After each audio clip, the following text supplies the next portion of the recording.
This program was made possible by the Corporation for Public Broadcasting and by contributions to your PBS station from viewers like you. Thank you.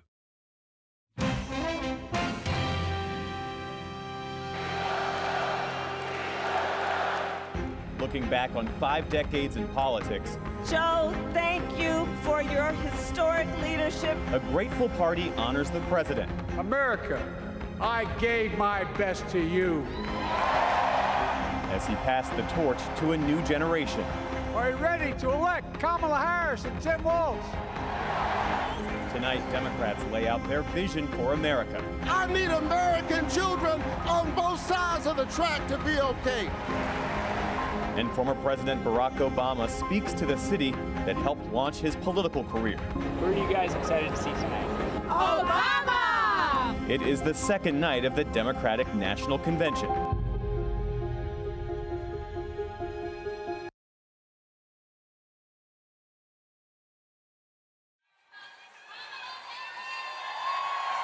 And welcome to PBS News special coverage of the second night of the Democratic National Convention in Chicago. I'm Amna Nawaz. And I'm Jeff Bennett. Last night, the Democrats passed the torch of the party from President Biden to Vice President Harris.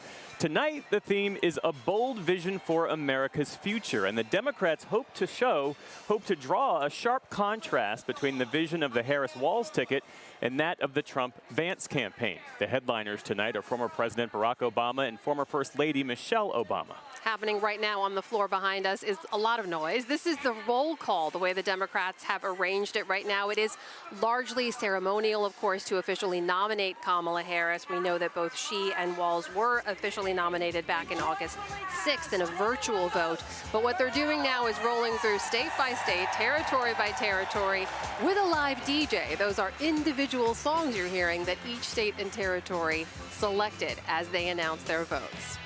And of course, with us here in our PBS News booth, we have our usual panel. Amy Walter of the Cook Political Report with Amy Walter, David Brooks of the New York Times, and Jonathan Capehart of the Washington Post. We, in fact, spent the night here. We never actually left. But let's first head down to the floor where we find our friend and colleague, White House correspondent Laura Barone-Lopez, who's covering the Harris campaign. So, Laura, after last night's events, which went well after midnight on the East Coast, what are the delegates looking forward to tonight?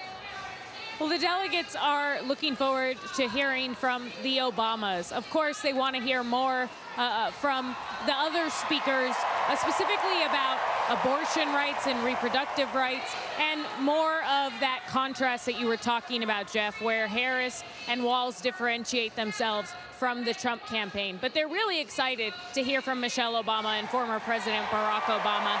And you can just feel the energy right now during this roll call. Right in front of me is Nebraska's delegation, and they're wearing those camouflage baseball caps that have Harris Walz, representative of the type of baseball, hunting camouflage baseball cap that Governor Walz often wears. And then across from me is the Wisconsin delegation, and they're decked out in cheese heads. Also, I saw another delegate on the floor earlier who had a hat that said, "Make America Laugh Again."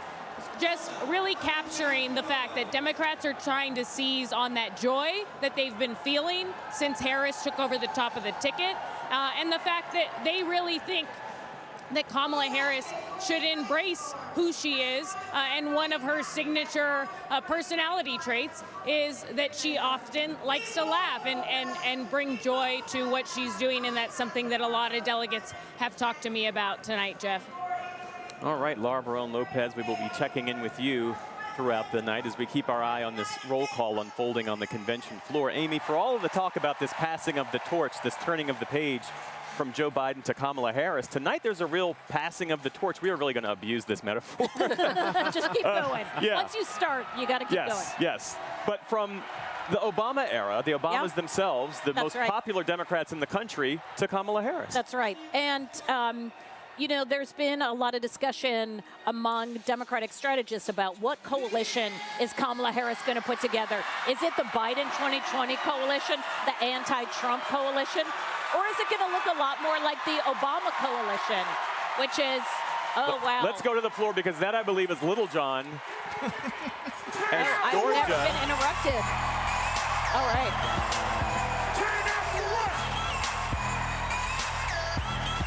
Ladies and gentlemen, that is indeed Lil Jon, who's now taken to the convention floor.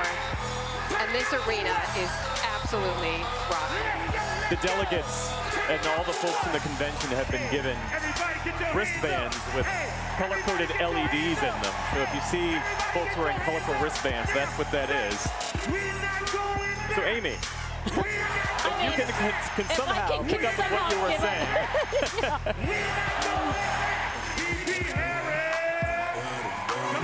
All right. So there goes Georgia getting their delegates in probably the most. Is Georgia in play this election cycle? Absolutely, absolutely. And Georgia, so, okay, thank you, because now that can help us get back onto the train of thought about the different coalitions to put together. You know, one idea is Harris's coalition looks more like the Obama coalition.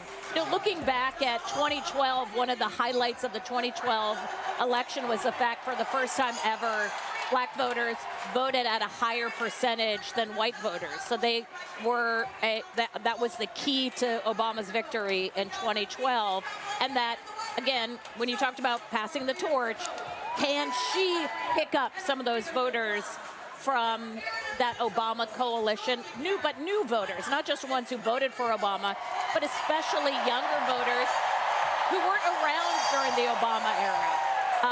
Can she appeal to them in a way that Biden wasn't able to do so? So that, I think, is important. And Georgia, North Carolina, part of the reason we've seen the polls tighten there is because of Harris's support among Black voters going up consistently. One thing we'll talk about a lot over the course of the campaign, I'll mention here as well, is a gender gap among Black voters. I was just at a briefing today with Democratic pollster looking at some of those battleground states, and Black women overwhelmingly say they're supporting Harris. Black men by a much smaller margin. 22% of Black men say they could vote for Trump compared to just 8% of Black women. I just want to point out, so this roll call is continuing behind us. We apologize for having our panelists fight some of this noise. Hope you at home can still hear us. But let's just take this picture full for a second. Jonathan, as I turn to you, as you've been dancing along to the song selection. I mean, how can you not? But especially turn down for, come on, Lil Jon. This roll call alone is meant to send a message, right? We saw, obviously, they deferred to Delaware to go first to kind of start the roll call as the home state of President Biden. We know that California and Minnesota will be ending it as the home states of Harris and Walz. But there's also a really diverse set of messengers. They have some influencers. They have elected officials sharing their own stories as they go along here. And there's also this next generation of leaders.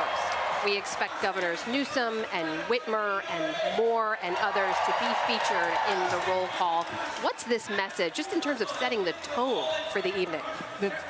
So if last night was President Biden and his swan song, his farewell address, I think I said last night that what we would be seeing is the forward look, the next generation, the new leaders. I mean, this roll call with the music, and I apologize in advance for dancing in my seat, so for as long as this goes on. Needed, friend. But it's sending a message to the country that the Democratic Party is joyful, the Democratic Party is young, the Democratic Party is diverse, the Democratic Party is open to all who want to be a part of it. The Democratic Party, once we get past the roll call and all the fun, stands for this issue, that issue, and here's how we're going to fight. I mean, one of the things when President Biden was still in the race, there were people who were saying the Democratic bench is so deep. It is so deep. And now he has ceded the field. Vice President Harris has it, and tonight, and for the next 3 nights, we're going to see just how deep that bench is, just how diverse the bench is, just how young the bench is.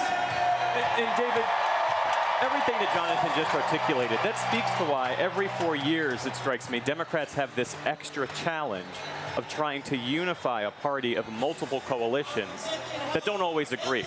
Whereas on the Republican side, at least right now, you have Donald Trump playing to a very narrow portion of the GOP base. Well, Joe Biden was a genius at unifying the Democratic Party. He never wanted to pick a fight, and so he was able to gather this coalition and bring it together. And then the coalition wanted to preserve itself. And so they didn't want to have a fight about Kamala Harris or who would succeed Joe Biden. The coalition was pre-selected. And so I think they're doing a good job of creating unity. The question I would have is, are they expanding? And so when I look at where the Democrats are compared to 2020, Biden was up here. And then he went down here for 2024, and Kamala Harris has brought them back up to here, but not up to where Biden was in 2020. So they need to go beyond where they are. And so they're doing a great job of making people in the room happy, but they really need to think about the people who are Obama, Trump voters. What are those people interested in? And frankly, you know, abortion's been a great issue for Democrats, but I looked it up today, 8% of Americans list abortion as their top issue. It's the economy and immigration. You have to hit those core issues. So we'll see if they've really been good at unifying the party, but are they good at expanding it? We'll see maybe a little tonight. David, even just tonally, though, I mean, we can't ignore what this setting we're in right now. When we were at the Republican National Convention, you made the point, that's the rally, that's the party, this is the party coming together. Same here with the Democrats. But we know we're hearing a lot of this messaging around the joyful warriors that are Harris and Walz, which is really a stark contrast to what we saw on the Republican side. You know, the last time I was in this building and the Chicago Bulls were not playing, it was for the 1996 Democratic Convention. And if memory serves, that was the Macarena Convention. It was. So this is way better. We have made a massive cultural leap from the Macarena. And so that diversity, I mean, it's real. The Democrats are a diverse, pluralistic, urban and suburban party. And so they've just got a lot of different players in the party that makes it interesting. Let's go to the floor real quick, as it's Indiana's turn for the roll call, and that is actor Sean Astin. And they're chanting Rudy. As you do, when Sean Astin enters the room. Welcomed me into its heart as soon as I married Christine Harrell from Rolling Prairie. And that's before I lived in Hawkins or played the littlest player with the biggest heart at the University of Notre Dame, Rudy. I want what's best for Indiana, and that means electing Kamala Harris, the first woman president of the United States of America. On behalf of the great Hoosier State, home of the largest single sporting day event in the world, the Indy 500, home of Michael Jackson, home of Babyface, home of David Letterman, Indiana delivered this 86 delegates to Kamala Harris and Tim Walz as the next president and vice president. That was Congressman Andre Carson there, pledging Indiana's delegates to this ticket. Up here in our PBS News booth, we are very, very pleased to be joined by a special guest, Keith Ellison, Minnesota Attorney General. Thank you so much for being here. Glad to be with you. Thanks a lot. So tell us a little bit about this room, what we're going to hear tonight, and also what you plan on talking about when you address the crowd tomorrow evening, I understand. Sure. Tell us a little bit about that. You know, what I see out here is a bunch of people ready to have a great time here and then go back home and really campaign their hearts out in the last 70-some days. It seems like we're fueling ourselves to get out there and do this final sprint after Labor Day. That's what it looks like to me. I've been talking to a lot of people. People are feeling good. And I've even been talking to some of the uncommitted delegates. And many of them do understand that the best chance for the thing they seek, at least a conversation about the reform they seek, is with Kamala Harris. So they want change, but what I'm looking at is a unified group ready to work. What will I talk about? Look, I'm an attorney general. I'm a prosecutor. And I'm going to talk about rule of law. And I'm going to talk about the relationship I had with Tim Walz when we both found out that George Floyd was murdered on the streets of our city. And I'm going to talk about the importance of a ticket that believes in the rule of law, equality before the law, and the importance of democratic victory to ensure liberty and justice for all, rule of law for everybody. So those are some of the things I'll hit on. I want to ask you about the George Floyd case, because when the local Minneapolis community lost faith in the county prosecutor, it was Governor Walz who turned to you to build that prosecution. That's right. Tell us about that. Well, let me tell you, man, Tim Walz, when I talked to him, he was genuinely just shook up by what he saw on that video that we all saw. Darnella Frazier, 17-year-old, uploads that video, and he's like, wow. Bam. None of us can believe it, although we do know these things happen. It was right there unfolding over 10 long minutes, suffering.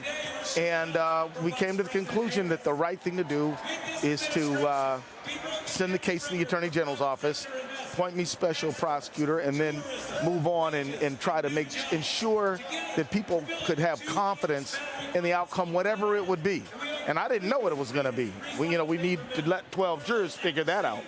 But it was a rough moment in Minnesota, and it's one of the reasons I think Tim Walz will be a great vice president, because whether it was COVID or that crisis, he was steady hand and worked hard to get us through it.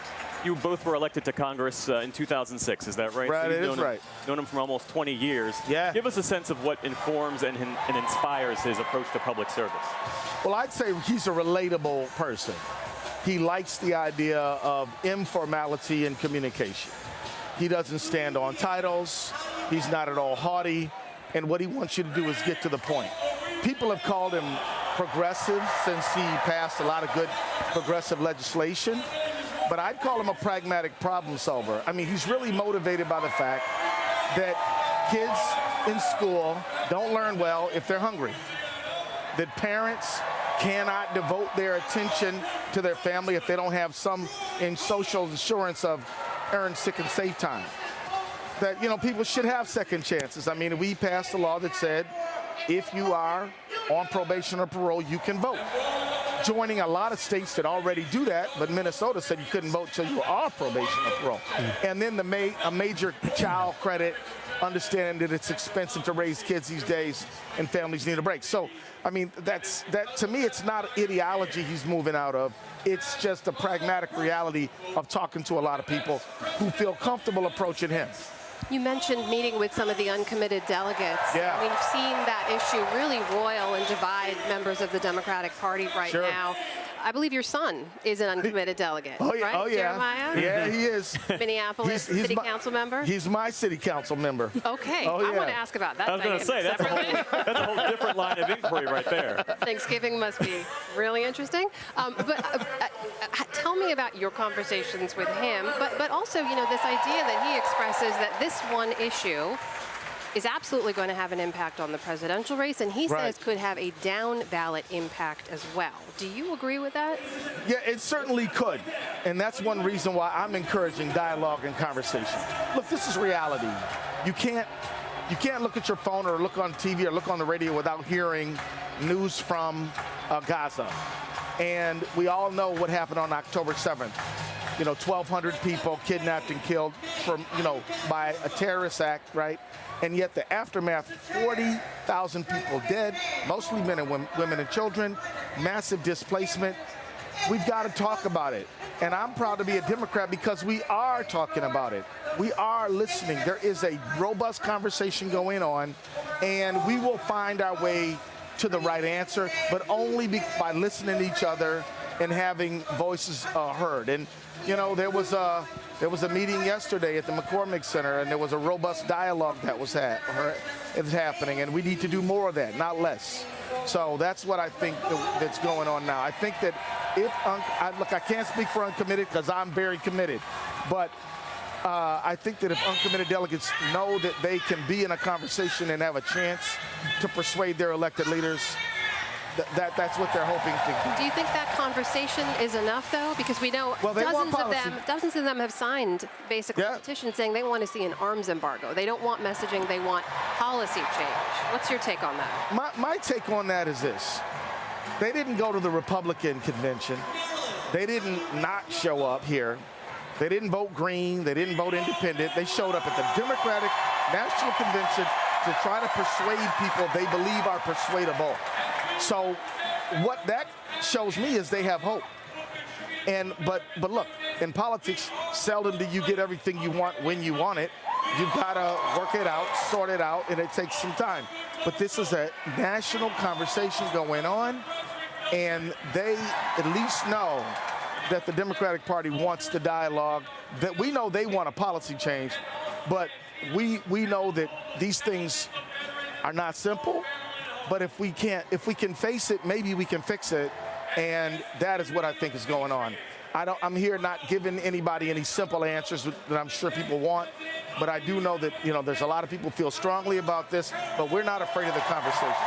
Is there significant daylight between President Biden and Kamala Harris on this issue of Israel policy and the humanitarian crisis in Gaza, and how would you advise her or encourage her to talk about it in public spaces? Well, they both have demanded return of the hostages, Israeli and American, and a ceasefire, and have been working very diligently to try to achieve that. Obviously, this is not easy, but let me tell you, I will simply say that that stability in the Middle East is a national priority of the United States, because we're seeing war being threatened in Lebanon, the Houthi rebels, Iran. It is not in the American national interest to let this situation persist in the unstable way that it has. So what would I say? Look, I don't have anybody on speed dial, okay? But I would say get people in the room and say, what are we going to do to bring stability, durable stability, to the Israeli-Palestinian conflict? The way that Obama tried to, Clinton tried to, and others before her have. Attorney General Ellison, before we let you go, we know we're going to hear a lot more about Governor Walz tomorrow. What is one thing that you think we don't yet know about this man that you know, as someone worked with and known for about 20 years now? What can we learn? Gwen Walz is awesome. You're going to love some Gwen Walz. Okay. This is a compassionate, smart woman, and I'm looking forward to her being the second lady. Minnesota Attorney General Keith Ellison, thank you so much for joining us up here. Appreciate it. My pleasure. Thank you all. That roll call now continues down on the convention floor. Actually, let's take a listen now. I was going to say, should we go to the floor and live in this for a minute? And I'm Governor Gretchen Whitmer. We cut taxes. We protected freedoms. We brought manufacturing home, and we know how to win. This November, we're marching together. Michigan cast President 125 votes for our next president, Kamala Harris.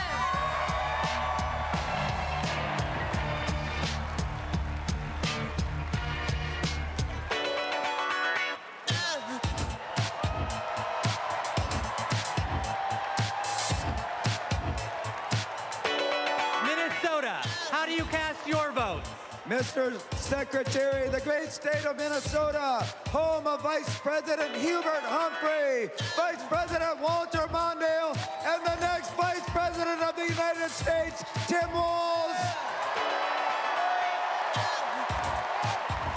We pass.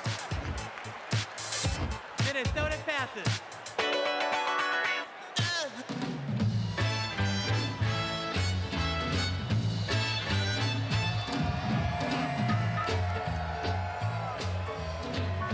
Mississippi, how do you cast your votes? Mr. Secretary, I'm State Chair Sheck Taylor from the home of magnolias and mockingbirds, from the great state of Mississippi, from the Red Clay Hills to the Mississippi River.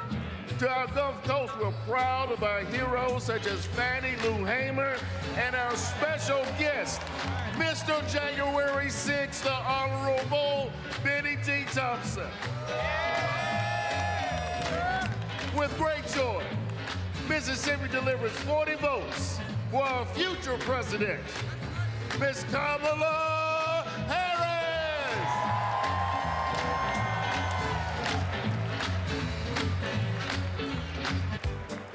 Now tonight is a celebration of love, a celebration of life. So let the celebration continue.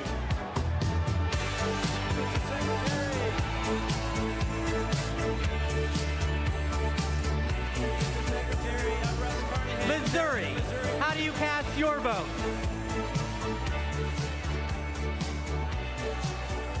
Mr. Secretary, I'm Russ Carnahan, Chairman of Missouri Democrats. We're home to Super Bowl champion Kansas City Chiefs. We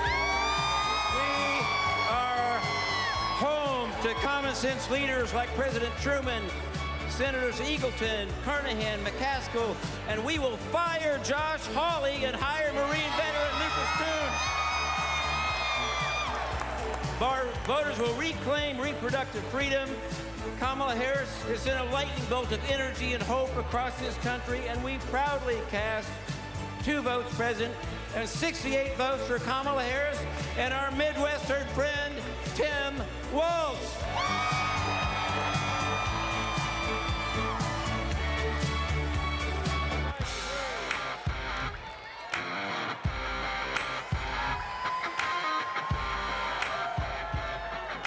Montana, how do you cast your vote?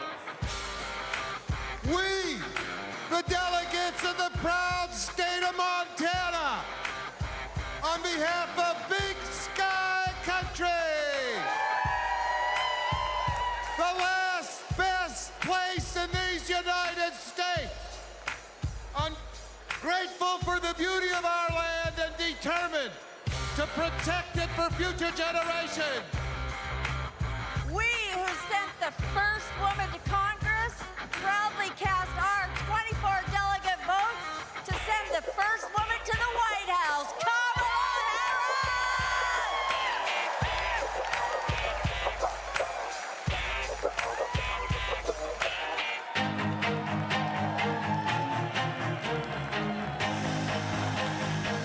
They're on to Nebraska now as they go state by state, territory by territory in this roll call here at the Democratic National Convention. Minnesota and California are being saved for last as the home states of both Vice President Harris and Governor Tim Walz, her running mate. Back up here in our PBS News booth, we want to check back in with Amy Walter, David Brooks, and Jonathan Capehart to give you a preview of some of the things we're going to be hearing from tonight. David, it strikes me among the speakers on the stage tonight, we are going to be hearing and have already heard from a number of Republicans.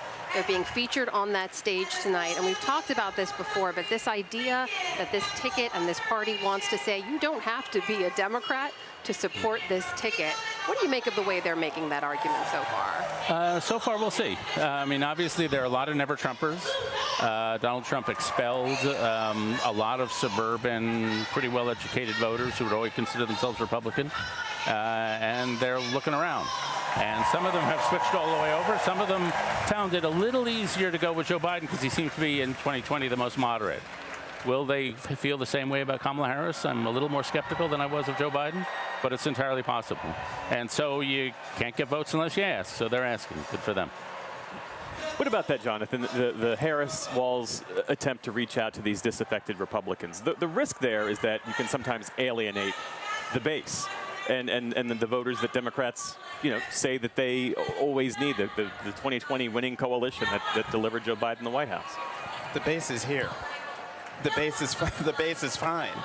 I think that that's not to say that they shouldn't go out and ask for their votes, which is what they're doing. But I do think it is important that they do go to those disaffected Republicans with the #1 argument that President Biden made to get elected in 20, and an argument that is part of Vice President Harris's argument to be elected in 24. President Biden called it democracy is on the ballot. She's calling it freedom. And there are Republicans, disaffected Republicans, for whom that is important. I mean, they're never Trumpers because they don't like Trump, but there are Republicans who won't necessarily talk to pollsters, won't necessarily talk to any of us, certainly on the record, but for whom they view Donald Trump as an existential threat to the way they view the country, to their respect for the Constitution and the values of this country. And so Vice President Harris and Governor Walz are absolutely right to ask for their votes. And the fact that you're going to have Republicans here vouching for them, I think speaks volumes. And I'm trying to remember, I don't remember any Democrats for Trump in Milwaukee, because I don't think they asked for any. What about, David, not just this idea of disaffected Republicans, but self-identified independents, right? I spoke with Alyssa Slotkin earlier, the congresswoman from Michigan, who talked about how she would not be in office but for independent support in the state of Michigan. She's not running for the open U.S. Senate seat there, of course. But could this message have an impact for some of those voters as well? Yeah, they really have to follow through on policy. There's two wings here. First is, how do you present yourself? Walz presents himself as a regular American guy. He'll be fine with independence on presentation skills. But then people do vote on policy. They want to be in the neighborhood of your core policy. And you, as a candidate, want to pursue something called the median voter theory, which is find the median voter and be as close as you can to that person. Amy earlier on tonight mentioned the Obamas and the Obama coalition that he built. That was a coalition with a lot of white working class voters. It's no way Biden's going to do as well as Obama did. But he could do well with some of these other independent voters who are, by the way, not in the middle. They're all over the map. But Obama did some things that were smart. He was pretty moderate on immigration, said some tough stuff on undocumented immigration. He was a big budget balancer, or at least an attempt to reduce deficits. He did the sorts of things that make these voters feel, okay, he's not too left-wing. And he did that very successfully both times. That's still work that I think Kamala Harris has to do. Her main weakness, if you look at the polling, it's simple. People think she's a little too progressive. And so what can she do to rein that in and hence appeal to those voters? You know, we've been doing some polling at the Cook Political Report, and one of the questions we asked for swing state voters is, how do you view Donald Trump? You like him, you like his policies. You don't like him, you don't like his policies. But there are 17% of voters who say, I don't like him personally, but I like his policies. And that goes, I think, to the point that we're both making, which is reaching out to those voters who say, well, maybe I think she's a little too liberal, or maybe I think Trump was better on the economy, but whether it's his temperament, whether it is the way he behaved while he was president, they are hesitant to embrace him. Now, how you win over those voters is, she doesn't need to win all of them, but she needs to get some of those. Let's bring into the conversation Congressman Maxwell Frost. It's great to have you here. Represents Florida's 10th district. We spoke, I guess, a couple of years ago when you were first elected at the age of 25, the first member of Generation Z to serve in the U.S. Congress. Kamala Harris, her campaign has been meeting with young voters, social media influencers, lots of grassroots organizations. There is a viral social media movement behind her. In your view, how does she corral all of that and turn all of that energy and enthusiasm among young voters into votes? Well, what we're seeing is we're seeing a movement candidate. What makes a movement candidate? Someone who's effectively gotten pop culture and the culture of this country to merge with the campaign. We call it bridging the gap between cool and consciousness. You know, I think back to March for Our Lives back in 2018. I remember going to the first march in Orlando, seeing friends that I know hate politics. I wanted to ask them why they came, and they said, because my friends came, or because I felt like I needed to be here, or some artists I love told me to be here. It's almost beyond politics. It's human. It's culture. That's what Kamala Harris has tapped into. And when you tap into that, the potential is unlimited. Look at the most successful social movements, not just in this country, but in the world. There was that deep connection between culture and the movement, and that's what's happening with Kamala Harris. So now the question is, how do we take that excitement and translate it to votes? And not just votes, but in between the vote, action. So people get their friends to vote. And that's what it means to organize. And what we're doing is we're traveling this country, meeting with people. Right after this convention, I'm hitting the road. I'm going, I think it's a 5-state tour, a back-to-school tour. And a bunch of the surrogates are doing back-to-school tours so we can rev up the Harris for President student groups and get the core volunteers excited to go speak with other people. Then we'll double back at the end of September and October with bigger events to get more people engaged as well. So we're going to be on the ground, talking with these voters digitally, but at the end of the day, young voters love her authenticity, and once that pulls them in, even if they don't care about politics, then they get to hear her message. Congressman, can I ask, is this your first convention? This is my first convention, yeah. How's it going? It's great. It's hectic. I have like 30 things on my calendar today, but it's great. I'm so honored to be here, and this energy. I've been traveling the country for the vice president. I'm running into people I've met at campaign office openings, at canvases, right here. So this is just so exciting for me. Well, we know we've already seen sort of a semblance of economic policy proposals from this campaign. What else do you want to see her put more details behind that you think would appeal to more younger voters? What specific policies? Well, I'm excited about the housing policy she already rolled out. I think housing is one of the top issues for young people. I have a congressional office, one of the first offices on a college campus, and one of the top 3 things is housing insecurity. I'm excited to see the vice president talk a little bit more about the climate crisis and exactly how she wants to build off of this amazing record from the Biden-Harris administration, the most amount of resources and money dedicated to this crisis, not in the history of this country, but the history of the world. And that's a tough bar to go on top of, but she's going to do it because this is where the people are at. I always say the climate crisis isn't coming, it's here. I'm from the state of Florida.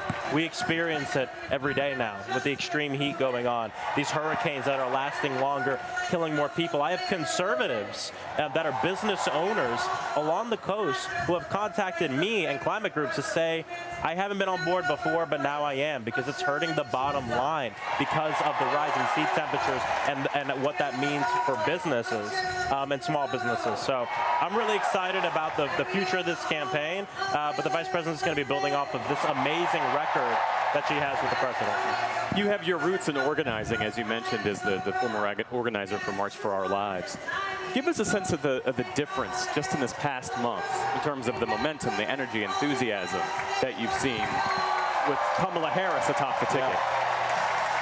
2-3 days after the switch happened, I went to Las Vegas, Nevada for some events. I did some office openings. In my memo, it said we expected 100 people at office opening. The first one I showed up to had 450 people at it. I had to speak to 3 overflow rooms. Next, I'm going to a group of retirees doing postcards. It's supposed to be 20 people. It was 120 people. People were writing these postcards in their cars and outside. The excitement is here. But here's the real thing. I've been organizing on campaigns since I was fresh 18. Usually campaign volunteers skew a little older, but I'm seeing a multi-generational thing here. I saw groups of high schoolers leave their high school, after classes ended, and come to the office so they could sign up. And here's the thing, it wasn't 1 or 2 of them. They came in groups, friend groups, to be a part of it. And that's what I'm talking about in terms of culture and getting them engaged. When we talk about the youth vote, we usually just talk about it in the context of this election. But if we activate young people the right way now, it's about this election, but it's also about the next 10, it's about the next 20.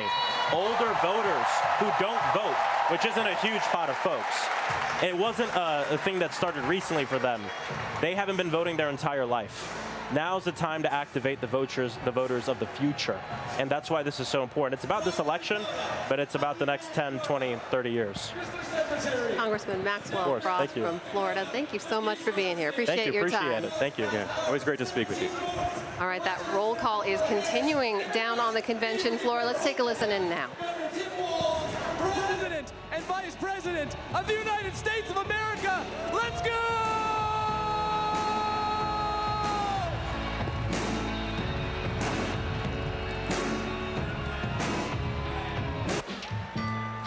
So now, ladies and gentlemen, my name is DJ Cassidy.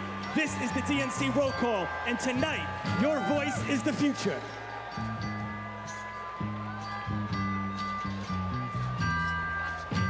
Northern Mariana Islands, how do you cast your vote? Hafa Adai, Tiro, and hello, everyone. We are the Northern Mariana Islands, where our customs, our culture, our land, and our oceans breathe life into our people. The earth is not red or blue. The earth is sick, and we must protect it. Home to some of the living legends in celestial navigation and to some of the friendliest people in the Pacific. We are the blue waves of the Pacific, and we are proud to cast all 11 votes for our MVP, Kamala Harris. Viva Marianas! Viva Harris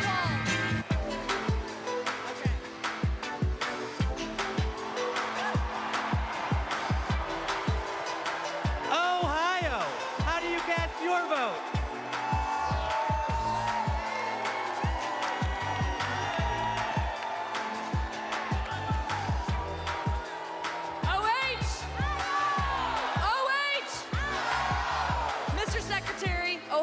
Americans know how to make history. We put a man on the moon, and we are the founding home of the AFL-CIO. We enshrined abortion rights in our state constitution by 13 points, and we are going to send Sherrod Brown back to the U.S. Senate. As the first woman to lead Ohio Democrats, I am proud to cast our ballots for the first woman to be president of the United States. Mr. Secretary, we cast 1 vote present and 142 votes for Kamala Harris and Tim Walz.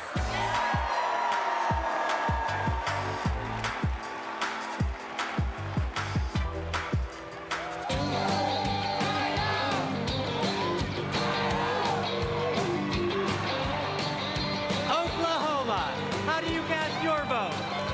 Hello from Oklahoma, where we fight for the future for all Oklahomans can be proud of.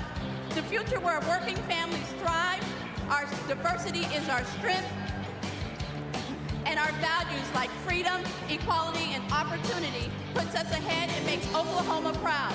We cast our 36 votes for Kamala Harris and Tim Walz.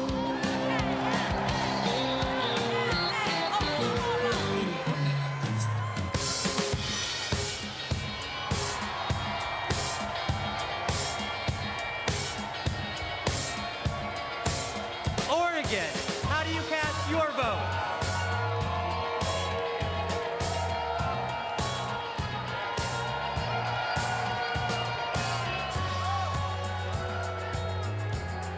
From the first state in the nation to hold a presidential election with all mail-in voting, Oregon is proud to protect voting rights in America.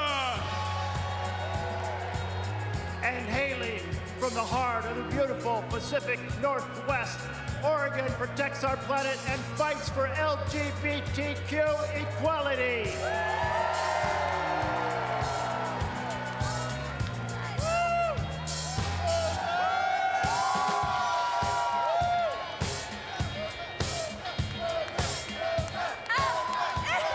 And where we believe that reproductive rights are human rights, Oregon cast 78 votes for Kamala Harris.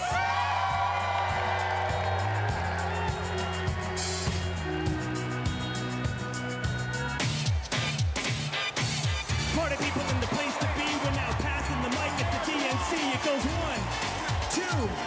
1, 2, 3, let's go!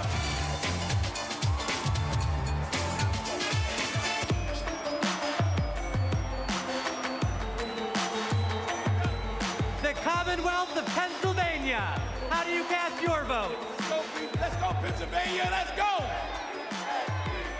My name is Mayor DeJuan Walker from the great city of Aliquippa, Beaver County. My city is a city of legends, the only high school in America with 3 Hall of Famers. I took this seat in 2009 when my sister was murdered. I wanted to do better.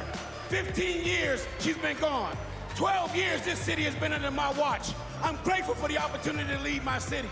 I'm grateful for the state of Pennsylvania. God bless everyone in this room. I love this state, thank you. I'm Governor Josh Shapiro. The proud governor of the Commonwealth of Pennsylvania, the birthplace of democracy, the birthplace of freedom, the greatest Commonwealth of all.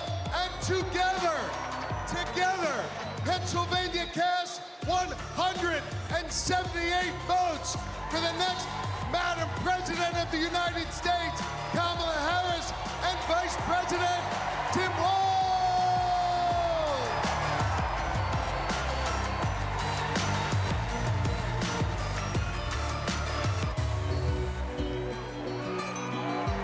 Roll call is continuing. We've gone from Pennsylvania to Puerto Rico, and our Laura Lopez is down there on the convention floor amidst it all with a guest. Laura, take it away. Thanks, Amna. I'm here with Minnie Tamaraju. She is the president of Reproductive Freedom for All. Minnie, thanks so much for joining us. Thank you for having me. So I just wanted to start by asking you, look, abortion was always going to be an issue this election cycle. Is Kamala Harris a better messenger now on that issue than President Biden was? You know, Kamala Harris has been an advocate and a champion for reproductive freedom her entire career. She's been the main voice for this administration, really leading the fight for the entire whole of government response to the Dobbs crisis. So in many ways, she's the perfect messenger. I will say, Joe Biden, the beauty of Joe Biden is he is the kind of leader who can evolve and grow to meet the moment. So we are so grateful for what he did and where he evolved to on this issue. But yeah, Kamala Harris is able to bring a level of authenticity and energy and long-time career commitment that really is hard to beat in this moment.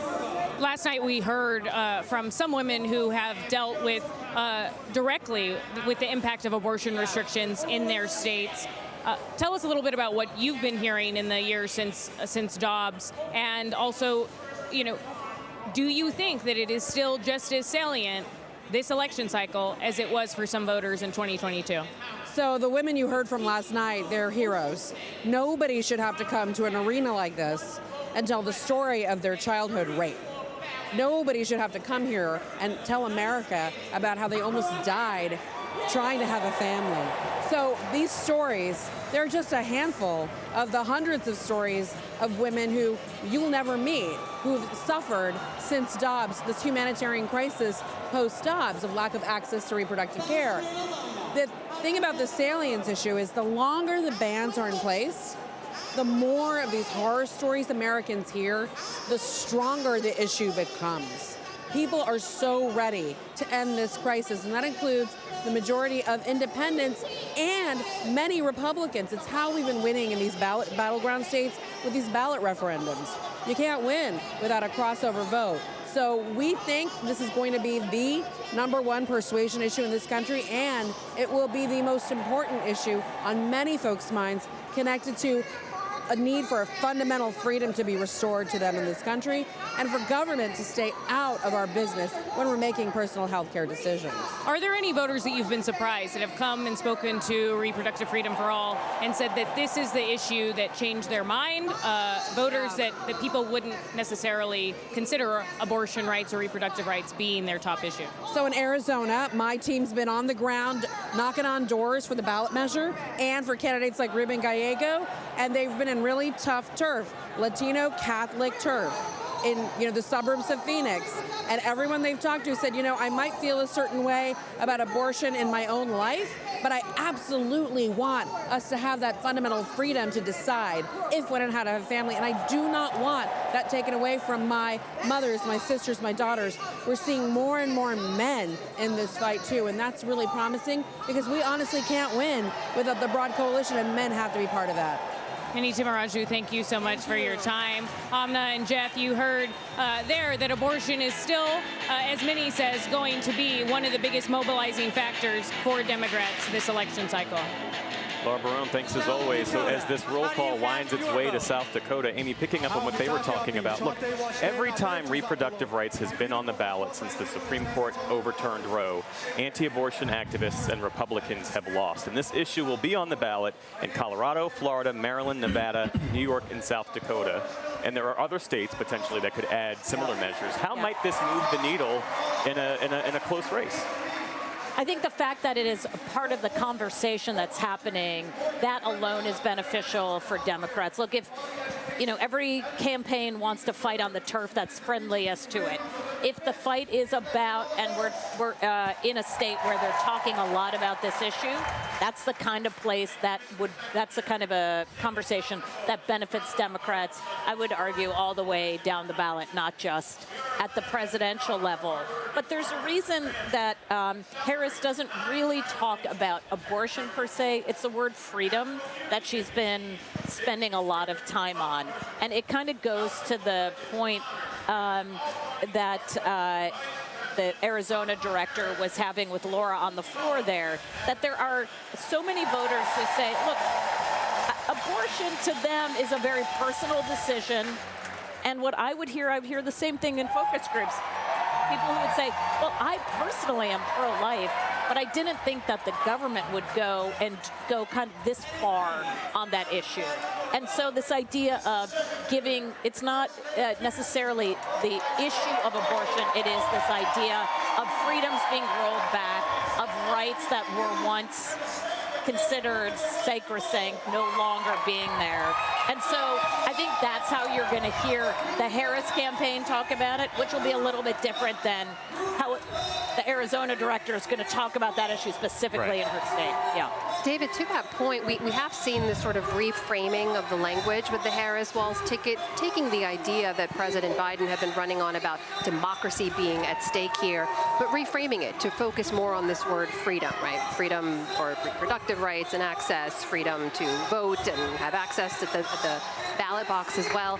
Does that sort of undercut some of the Republican argument? We've heard from Trump and Vance and others saying, well, democracy is not at stake. That's hyperbolic. Is that more of an effective Democrat message? Well, I think what they're trying to do here is, as I've said, they've got a pretty progressive set of agenda items, probably more progressive than Joe Biden, certainly more progressive than Barack Obama. So how do you persuade people these are the right things in an election campaign? The one thing you do is you pick a bunch, as I said, stylistically football coaches. You pick a football coach. People don't think football coaches are that progressive. I don't see why that's right, but that's what they think. The second thing you do is you argue for progressive causes with conservative language. What do you mean by that? And so you could say, I'm for pro-choice because I'm a feminist. I'm for abortion rights because I'm a feminist. I believe in empowering women. Or you could say freedom. And freedom skews a little conservative. And so you could say, I'm for the child tax credit because I'm for equity, I'm for justice. That skews a little more progressive. Or you could say, I'm for family values, I'm for family cohesion. And so there tend to be conservative framings for progressive policies. And I would say the Harris-Walz campaign is doing that all over the place. Jonathan, what do you make of that? I think of Governor Wes Moore. When he ran for governor of Maryland, and he, as a veteran, said it was important for him, for Democrats to reclaim the word patriotism, that Republicans and conservatives are not the only ones who are able to be patriots. And I think the reframing of the conversation in the way that David talked about it, Democrats reclaiming the word freedom. It's not a conservative framing, it's an American framing. Americans want freedom over their own choices, freedom from government telling them what to do with their bodies, how they can vote, how they can earn a living. One of the things I think the Vice President says is freedom to take care of your family, to provide for your family. And I think when it's put in that way, whether you're Democrat, Republican, conservative, or liberal, everyone, no matter the political persuasion, everyone understands what freedom is. I wonder if you will weigh in on the conversation we had moments ago with Maxwell Frost, because when he described this energy and enthusiasm that we're seeing here and across the country as a movement, it struck me that in 2008, when Barack Obama was elected, Maxwell Frost was 11 years old. He's 27 now, he's 11 years old. He would have been 11 years old. There's an entire generation of Americans for whom this kind of thing is brand new. They've not seen this in their entire adult lives. And this, it strikes me, it's fairly remarkable. Yeah, I was thinking I was in one of the Iowa rallies in 2008 where Barack Obama was talking about hope. And he was giving his hope speech. And people were going crazy. I was going crazy. It was like one of the most moving political things I've ever seen. And then I'd go at the end of that, what was that speech about? What did he say? Like, I couldn't really tell you, but it felt great.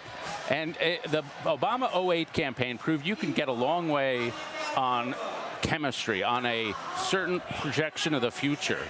And what they're doing here is we're not going back, we're going forward. That is the normal Democratic register. We're going forward.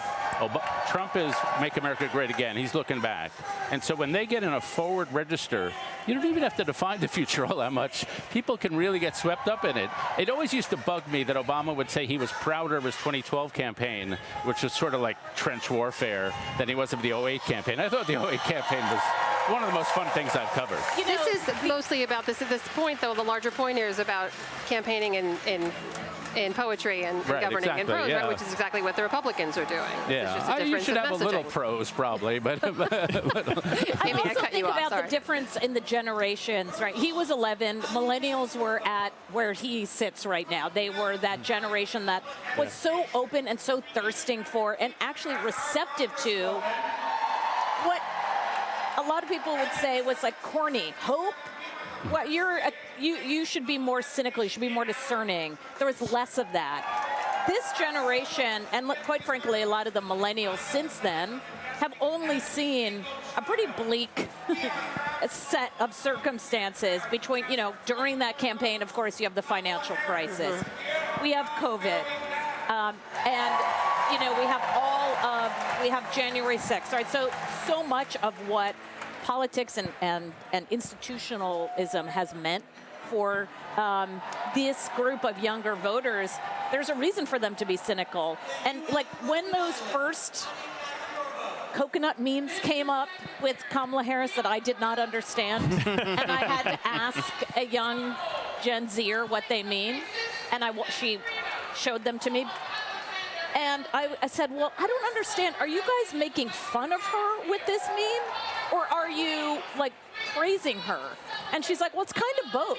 And that, to me, is that generation, too, where it's kind of both, where they really want a certain amount of authenticity, which she's able to have, and that they are not, I wouldn't say it's cynical as much as you kind of have to prove it to us. We're not going to let you just give us, this hope, sort of spoon it out to us. We've got to find ways for you to talk to us about it in our language. And so I find that generational difference, even though it's only 10 years, really, really fascinating. The thing that's interesting is, David, you were talking about the 2008 campaign being hope, but not knowing, well, wait, what did he tell us? And, we could also go back to, I remember watching Ronald Reagan's Morning in America and the Bear in the Woods ad. I mean, Morning in America, hope, freedom. It seems as though this campaign is this young generation's hope. It's this generation's Morning in America. It hits them here. They get it in a way that is inspiring, that it's not maybe tied to any one particular policy, although the congressman laid out what is very important to them: housing, climate crisis, and a bunch of other things, but it's very specific. These folks, this generation is emotion, but it's also intellect and caring. And that's where Morning in America is forward-looking. Hope is forward-looking. And what the Harris-Walz campaign, again, as you were saying, is forward-looking.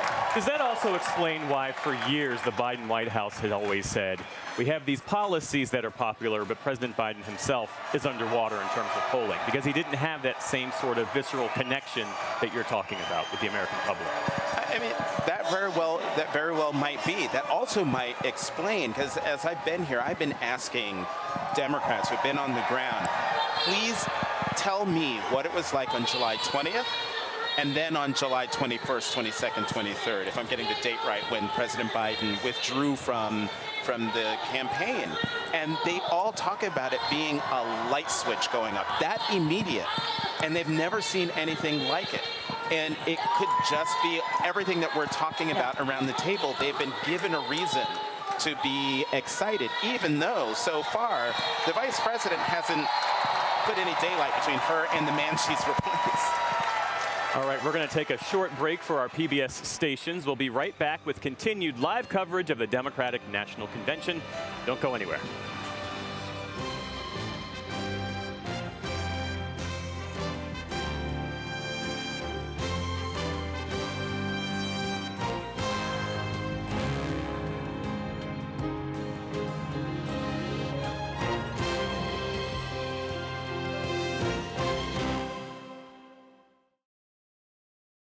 I'm Michael Beschloss, presidential historian and NewsHour contributor.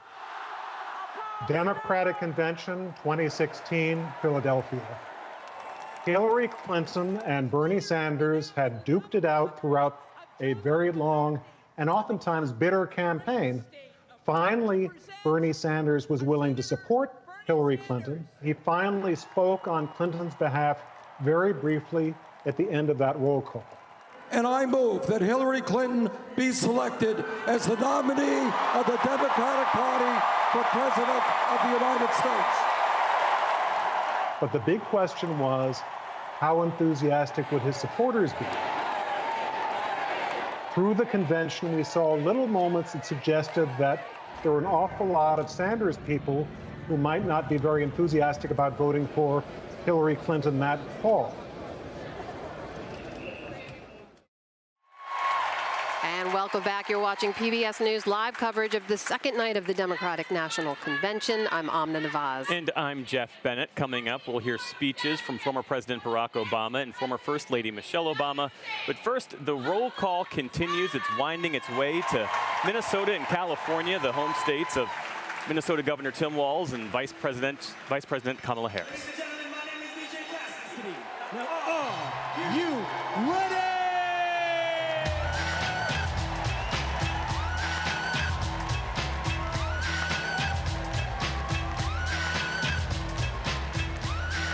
My home state of Wisconsin.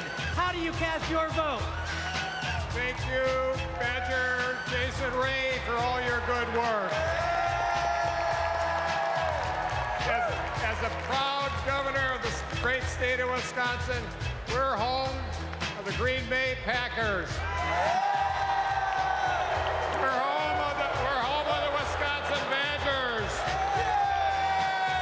We're home of the Milwaukee Brewers and the Milwaukee Bucks, as well as U.S. Senator, our best U.S. Senator, Tammy Baldwin. Great congressional folks, Gwen Moore and Mark Pocan. I'm here because I'm jazzed as hell to announce that Wisconsin passed one vote present and 94 votes were for, where are we at? Got me going here. Former Wisconsinite, former state, oh my God. We love you, Jody! We love you, Jody! 94 votes for.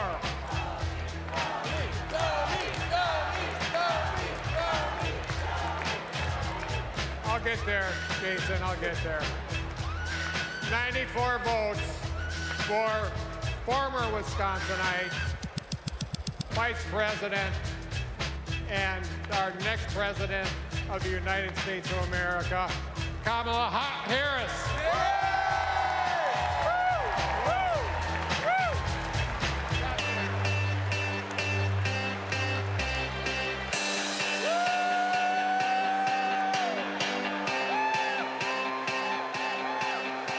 Wyoming, how do you cast your vote? Mr. Secretary, delegates, my name's Joe Barbuto, and these folks around me, we are honored to be representing the great state of Wyoming. Both the first state and territory in this nation to recognize a woman's right to vote, and the state that 100 years ago elected Democrat Nellie Taylor Ross, our nation's first female governor. With that legacy in mind and heart, the Equality State cast all of our votes for the woman who will be the first woman president of the United States. Say it with me now, Kamala Harris!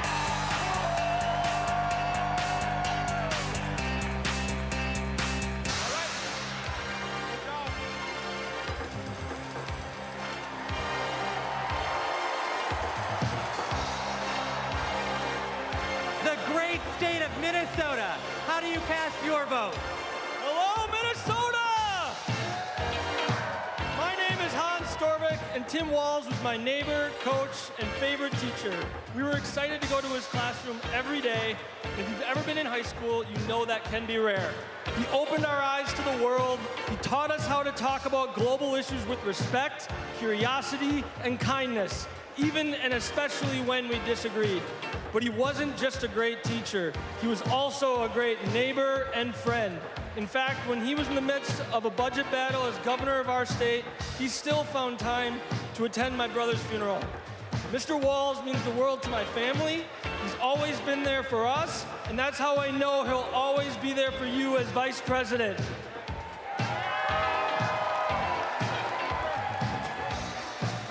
Thank you, Hans. Minnesota, let me hear you. There you go. 14 years in the National Football League taught me a lot about leadership. A good leader cannot be selfish. He has to look out for his team. Coach Walz is unselfish as they come. He has led Minnesota with honesty and integrity. And in November, Minnesota is going to send Tim Walz and Kamala Harris to the White House. Let's go! I'm Amy Klobuchar, the senator from the great state of Minnesota, where nearly everyone votes and purple reigns. And I'm Tina Smith from the great state of Minnesota, the home of the next Vice President of the United States, Tim Walz. Minnesota, we cast 10 votes present, and we deliver 81 votes for Kamala Harris and Tim Walz.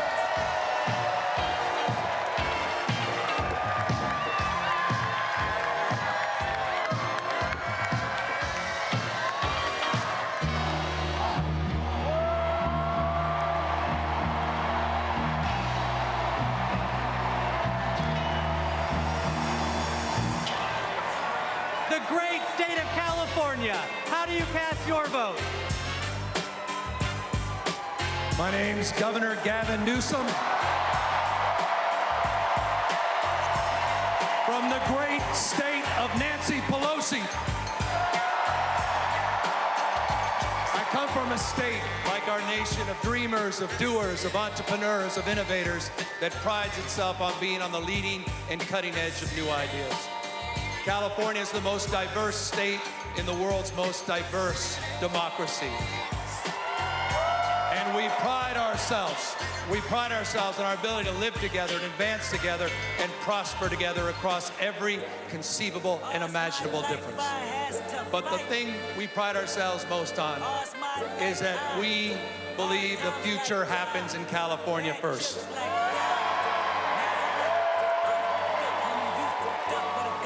And Democrats, I've had the privilege for over 20 years to see that future taking shape with a star in Alameda courtroom by the name of Kamala Harris. I saw that star fighting for criminal justice, racial justice, economic justice, social justice. I saw that star get even brighter as Attorney General of California, as a United States Senator, and as Vice President of the United States of America. Kamala Harris has always done the right thing. A champion for voting rights, civil rights, LGBTQ rights, the rights for women and girls. So Democrats and independents, it's time for us to do the right thing, and that is to elect Kamala Harris as the next president of the United States of America. California, we proudly cast our 482 votes for the next president, Kamala Harris.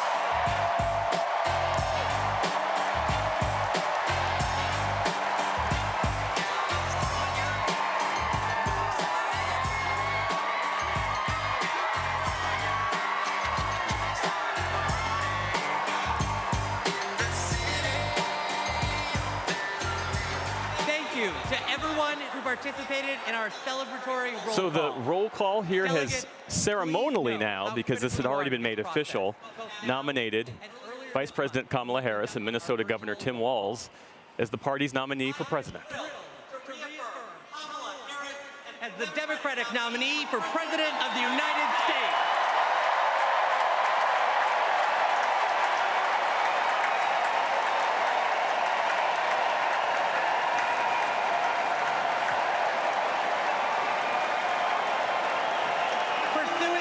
convention rules of procedure. What you're looking at now seems to be live picture from Milwaukee, Wisconsin, where Vice President Harris and Governor Tim Walz are holding a rally at this exact same moment. That picture is live as this is going on right here, the second night of the Democratic National Convention. President of the United States, live from my home state of Wisconsin, Vice President Kamala Harris. 15,000 people on hand there in Milwaukee, according to the Harris campaign.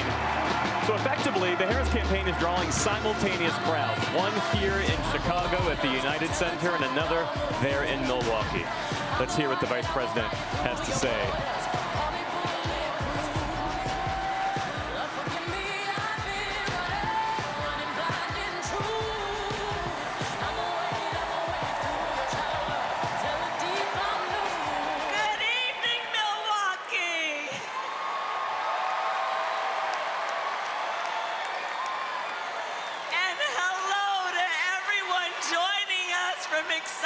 Chicago. The delegates at the Democratic National Convention, well, they just completed their roll call.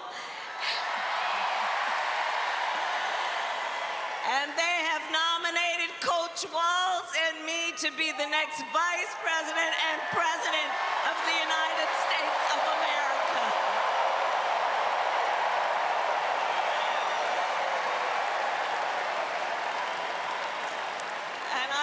Everyone there and here for believing in what we can do together. We are so honored to be your nominees. This is a people-powered campaign, and together we will chart a new way forward. A future for freedom, opportunity, of optimism and faith. So to everyone in Chicago and across America, thank you. Thank you. Thank you. And you're going to hear from our wonderful second gentleman shortly. I'll see you in 2 days, Chicago.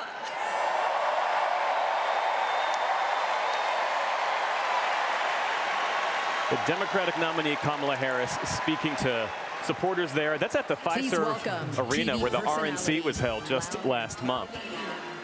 Shoot. Flex, would you say? Yeah, right? We lost, but I don't think we heard the first part of what you said. A little bit of a flex? Yes. Yeah.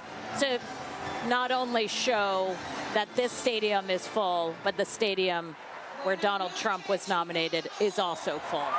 She spoke of a future defined by freedom, opportunity, optimism, and faith. Those 4 words, I mean, those talk to any focus group. You talk about the 4 words you want to hear from a presidential candidate.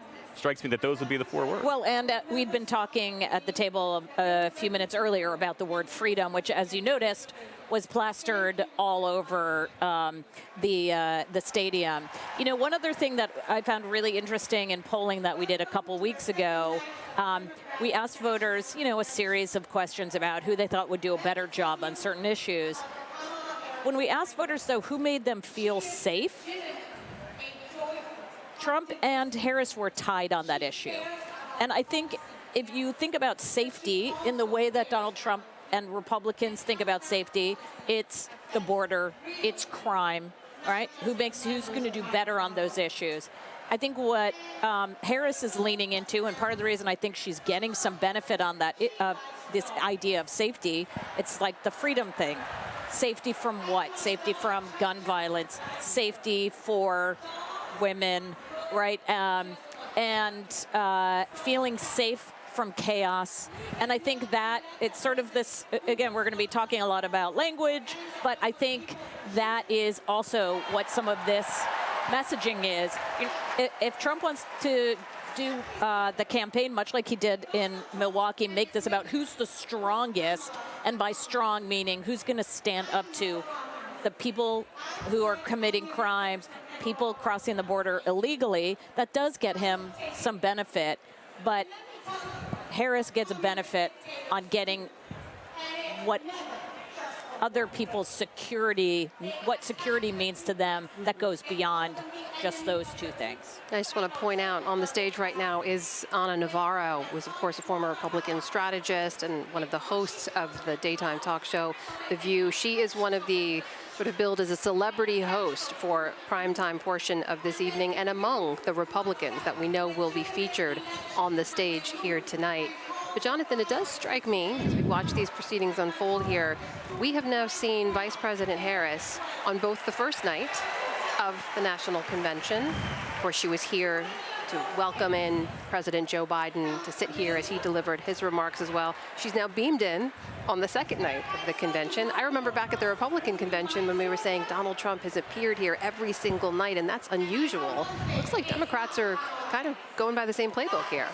Yeah, and she's taking a page from that playbook, which, you know, these conventions can be a little stale. They can use a little updating. And I think, you know, having her in the hall yesterday, I agree with Amy. That was a flex to be in two places at once. And also to be in the place where Donald Trump got his third nomination, and she's there with 15,000 people.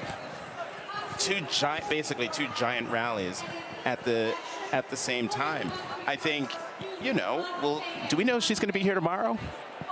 Because, I mean... I don't think we've heard that yet. But I mean... It seems like some of the programming is still being put together. But maybe she will be. And you know what? Maybe that's just one more tradition, one more custom that goes by the wayside. That isn't a bad thing. Why?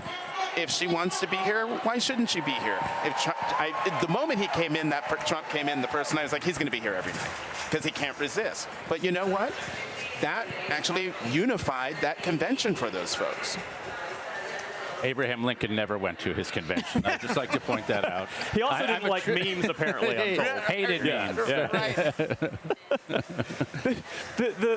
Returning to this issue of the Harris campaign messaging, because it strikes me it is more thematic than it is specific. It's about turning the page, a new day in our politics. Those four words I mentioned to Amy, freedom, optimism, opportunity, and faith, that resonates with folks. Yeah, sometimes, but it's summer. A summer campaign is different than a fall campaign. And in summer, that's the kind of issue that shows up in August. But in the fall, it's going to get uglier. And the Republicans they've got a zillion clips of Kamala Harris saying pretty progressive things. And she's just going to have to address all that. And so that's going to be hit her. And so she's had a wonderful month, or however long it's been. It's not going to last, in my view. She's going to hit the hard. Politics ain't beanbag, as Mayor Daley in this city used to say. And so she's going to hit that. And I think the questions, the words I would throw out there, I think she's picked, the freedom word is an excellent word. Faith and family. You got to hit those. You got to have a plausible story to tell about those. Talk about making your entrance. This is Majority Leader Chuck Schumer making his way to the stage now. Let's take a listen in to his remarks. Great roll call. Now just let me hear you if you're ready for President Kamala Harris. Friends, we're here to talk about one thing, tomorrow, and building a better tomorrow for all Americans. This November, we can choose a brighter, a fairer, a freer future, or we can relive the dark night of Trump's American carnage. Only one candidate will move America forward, Kamala Harris. Vice President Harris has been the best partner Senate Democrats could ever have asked for. Under her and President Biden's leadership, Senate Democrats lowered prescription drug prices and created millions of good-paying American jobs. I worked with Kamala Harris when she was Senator Harris. I saw a leader who was fearless, who stood up for middle-class families like the one she was raised in, who focused on things that really mattered. Helping parents raise their kids, safe neighborhoods, safe schools, and building an opportunity economy that gives everyone a shot at the American dream. She will lead America forward into a brighter future, but she can't do it alone. She needs a Democratic majority in the Senate of the United States. Now, my friends, 2 years ago, the naysayers said Senate Democrats stood no chance in the midterms. I told them, just you wait. We're going to keep the Senate and maybe pick up a seat or two, and that's exactly what happened. Well, ladies and gentlemen, my good friends at this convention, I am telling all of you now, we're going to hold the Senate again, and we're poised to pick up seats.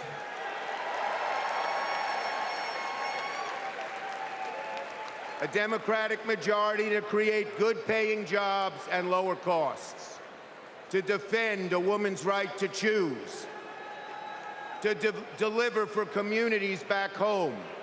Our senators are doing it, like Jackie Rosen, delivering high-speed rail for Nevada.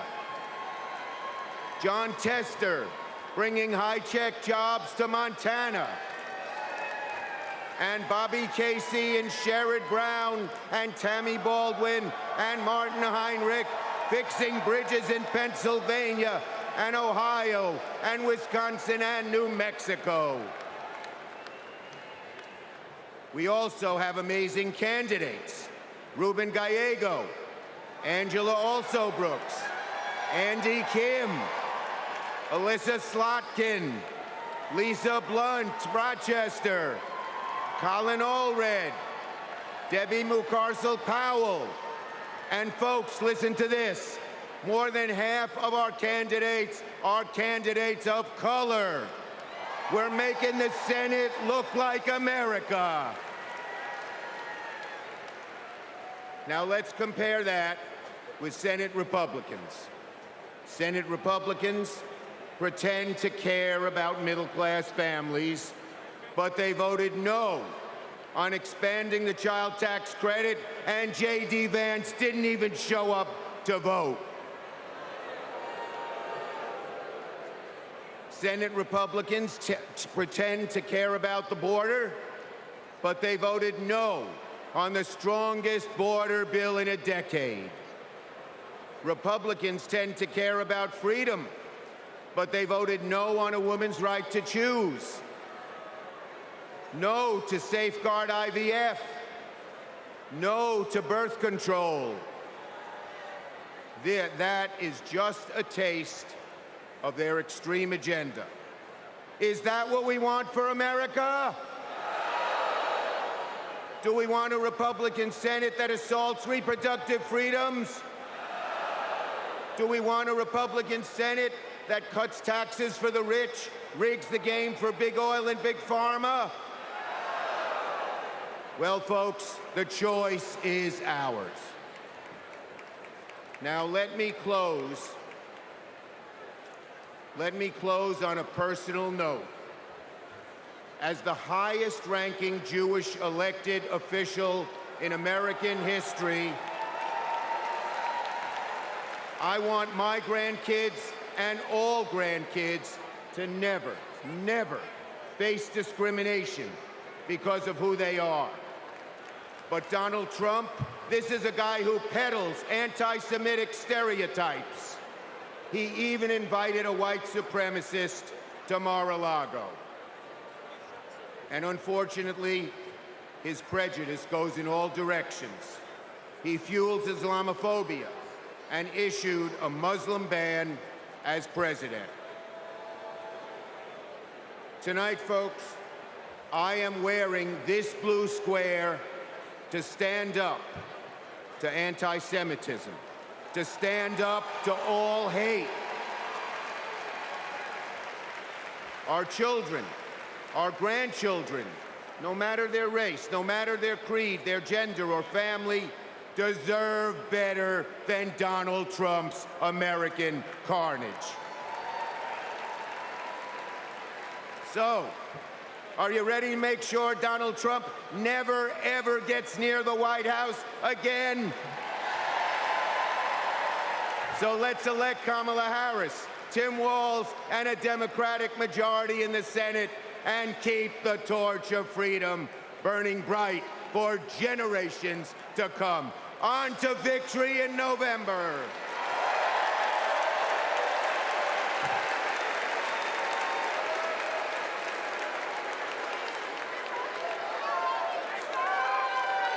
Together, we will build what I call an opportunity economy. I will take on the high costs that matter most to most Americans. Compare my plan with what Donald Trump intends to do. He wants to impose what is, in effect, a national sales tax on everyday products and basic necessities that we import from other countries. It will mean higher prices on just about every one of your daily needs. Donald Trump's plan would cost a typical family $3,900 a year. He wants to repeal the Affordable Care Act, which 45 million Americans rely on for health care. He plans to give billionaires massive tax cuts year after year, and he plans to cut corporate taxes by over $1 trillion. That if you want to know who someone cares about, look who they fight for. We capped the price of insulin at $35 a month and the total cost of prescription drugs at $2,000 a year for seniors. And just yesterday, we announced that we are lowering the price for 10 more life-saving drugs. As president, I will work to build the housing we need, and by the end of my first term, we will end America's housing shortage by building 3 million new homes and rentals that are affordable for the middle class. More than 100 million Americans will get a tax cut by restoring the Earned Income Tax Credit and the Child Tax Credit, through which millions of Americans with children got to keep more of their hard-earned income. We will provide $6,000 in tax relief to families during the first year of a child's life. Now is the time to chart a new way forward. I will fight to give money back to working and middle-class Americans. Increase the security and stability financially of your family and expand opportunity for working and middle-class Americans.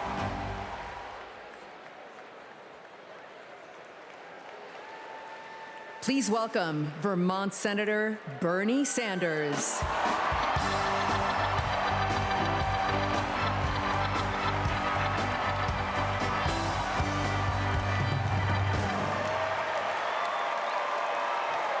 Thank you.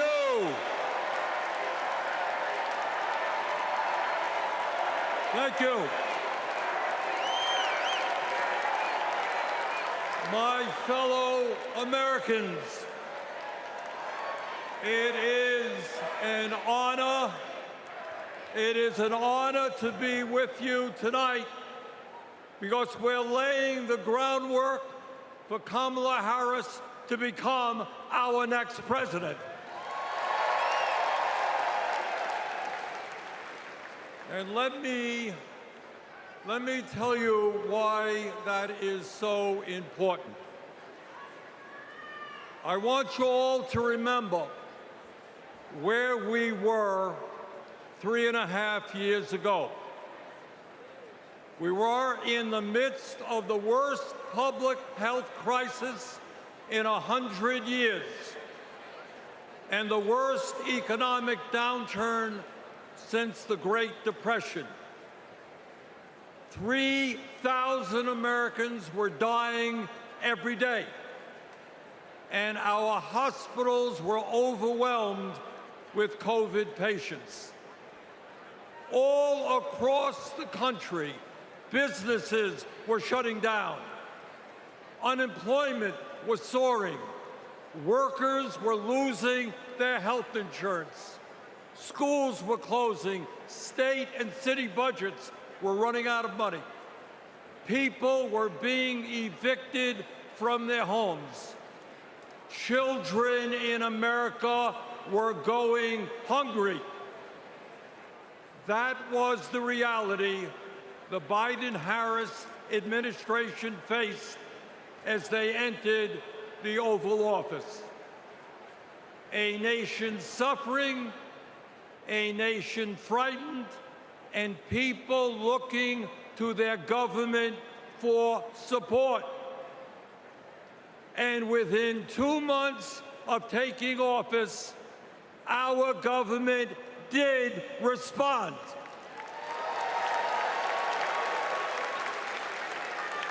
We passed the American Rescue Plan, which provided $1,400 for every man, woman, and child in the working class. We extended and expanded benefits for the unemployed. We provided emergency assistance for small businesses to stay open. We guaranteed health care coverage to tens of millions of Americans through one of the largest expansions of Medicaid in history. We provided rent relief and mortgage assistance, which prevented tenants and homeowners from being evicted. We established emergency food programs for hungry children and the elderly, and protected the pensions of millions of union workers and retirees from being slashed by up to 65%. Oh, and by the way, we cut childhood poverty by over 40% through an expanded child tax credit. Thank you, President Biden. Thank you, Vice President Harris. Thank you, Democratic Congress.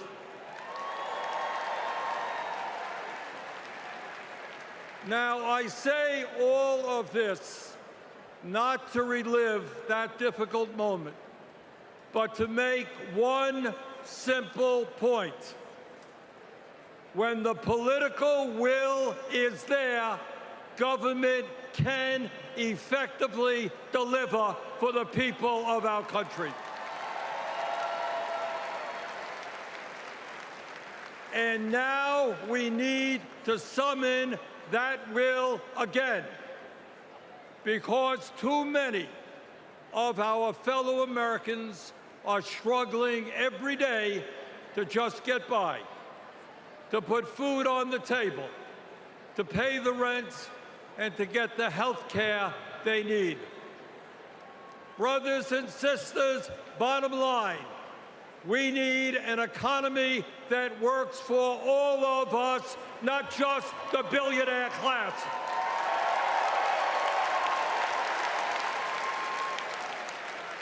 My fellow Americans, when 60% of our people live paycheck to paycheck, the top 1% have never, ever had it so good.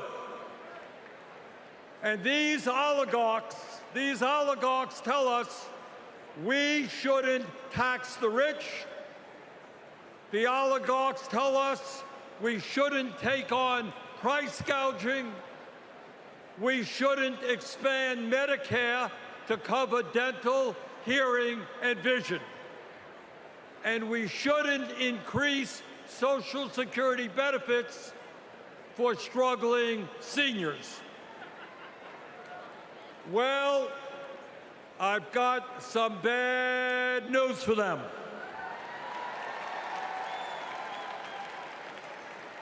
That is precisely what we are going to do.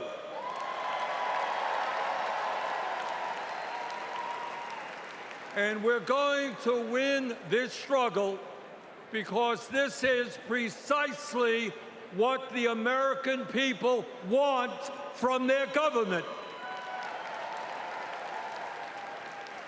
And my friends, at the very top of that to-do list is the need to get big money out of our political process.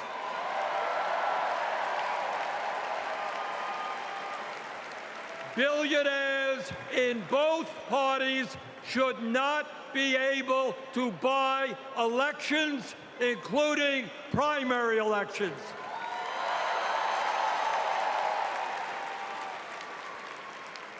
For the sake of our democracy, we must overturn the disastrous Citizens United Supreme Court decision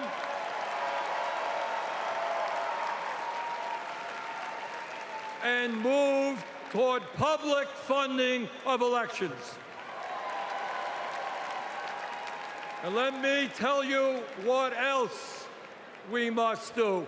We need to join the rest of the industrialized world and guarantee health care to all people as a human right, not a privilege. We need to raise the minimum wage to a living wage. We need to pass the PRO Act so that workers can organize in unions and gain the decent pay and benefits they deserve. We need to strengthen public education, raise teachers' salaries, and make sure that every American, regardless of income, receives the higher education he or she needs. We need to take on Big Pharma and cut our prescription drug costs in half so that we no longer pay any more than other countries. Joe and Kamala made sure that no senior in America pays over $35 a month for insulin. We need to make sure that reality is true for every American. I look forward to working with Kamala and Tim to pass this agenda. And let us be very clear. This is not a radical agenda. But let me tell you what a radical agenda is. And that is Trump's Project 2025. At a time of massive income and wealth inequality, giving more tax breaks to billionaires is radical. Putting forth budgets to cut Social Security, Medicare, and Medicaid is radical. Letting polluters destroy our planet is radical. And my friends, we won't let that happen.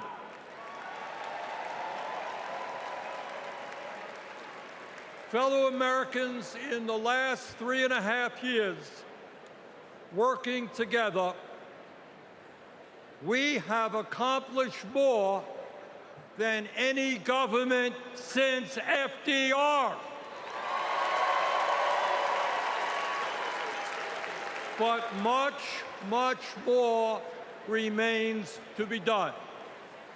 We must summon the courage to stand up to wealth and power and deliver justice for people at home and abroad. Abroad, we must end this horrific war in Gaza.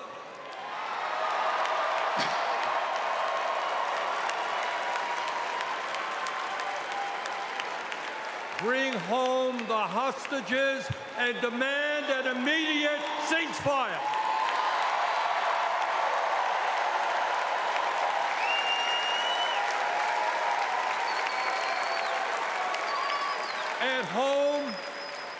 At home right here, we must take on Big Pharma, Big Oil, Big Ag, Big Tech, and all the other corporate monopolists whose greed is denying progress for working people.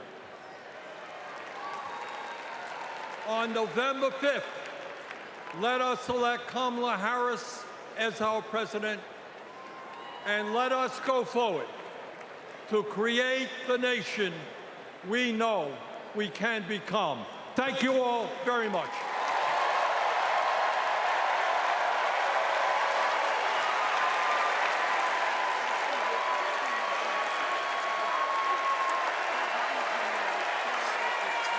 Well, as we saw earlier, California has a prime spot in this convention. It's the most populous state in the country, and it is, of course, the home state of Kamala Harris. And with us right now is another prominent Californian, that is Speaker Emerita Nancy Pelosi. It is great to have you here at the table with us.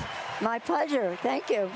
Pretty exciting night. I want to start with President Biden's speech last night, his valedictory speech where he defended his record. He made the case for Kamala Harris as not just the nominee, but for the country electing her president. And he said that he was stepping aside because he, in his view, had become a distraction. He did not seem to accept or agree with what some Democrats had said, that he could not win. Do you agree with that? Well, the president made his decision on whatever basis, and we accept that and we respect that. I myself thought we needed a better campaign. My whole thing about, I'm a California Democratic Party chair, I know my politics, and I think when you want to win an election, you decide to win, and you make every decision in favor of winning. I didn't see that path, but there could be a path, and all we were asking for, show us the path. When you look at that path ahead, and we've heard many people talk about the continuing impact and influence that President Biden can have on the campaign moving forward, where do you see him being most useful? Can you hear me okay? I know it's really loud in this hall. What do I think is most... Where do you think President Biden can be most useful?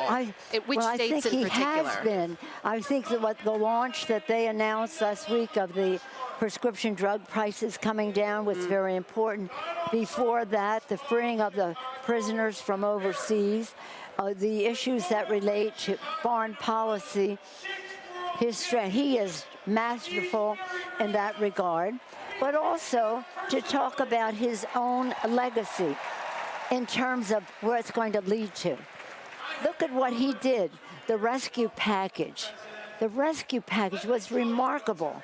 Child tax credit, pensions for our union workers, resources into cities, states, and counties, etc., without one Republican vote. The infrastructure, 13 Republican votes, but just fabulous across the board, across our country. And it was really an infrastructure bill that was a climate bill as well. The chips and science bill, that's not only making us self-reliant on chips, but goes into the future in terms of science and STEM and all the rest of that. The PACT Act for our veterans, the IRA to save the planet, reduce the cost of it. The list goes on, but people don't know as much about it as they should, and much of it relates to their kitchen table. So I think he can be a voice with that. But it's all about, nobody votes for you because what you have done. They want to know what you're doing next, as we have discussed. So it's what about what comes next? And what comes next is a lot of our agenda that is connected to this, but it's a care economy agenda, and he knows it very well. This president has a vision, he has values, he has knowledge of the issues, he has empathy in his heart, he has strategic thinking about how this all would get done for what we did and also for what we will do. So I think he'll be a great messenger on a values-caring economy, as well as the foreign policy issues at the same time. Your assessment that you thought Democrats needed a better campaign. What's your assessment then of this campaign and the Harris-Walz ability to win states like Pennsylvania, Michigan, Wisconsin, and even potentially Arizona and Nevada? Because this is still a tight race. Well, as I say, I always say to every candidate, be yourself. You go out there, be yourself, do your thing. And we'll help with the 3 M's, on the ground, mobilization, to own the ground, because all of the rest of us is a conversation unless you get out your vote. Early, get out your vote. Message has to be progressive and bold, but non-menacing. We need a unifying message for America. You need a unifying message for America. So mobilization, message, the money to get the job done. But that has, especially in the last few weeks, has just been flowing in at the small dollar level. So you just have to do your campaign. It is a campaign. It's a battle term, campaign. You have to go out there and fight. You have to work. It's going to be close. Today, as my speeches, I was using the Olympics as a metaphor. Gold, silver, bronze, honor to be an Olympian within a second or half a second.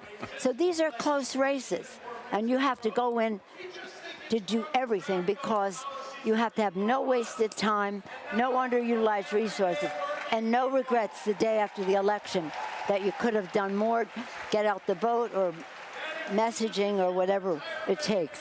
So I think the candidates, especially for president, and for the House, for president, they know she's been vice president. She's been part of this great legacy of Biden, Harris.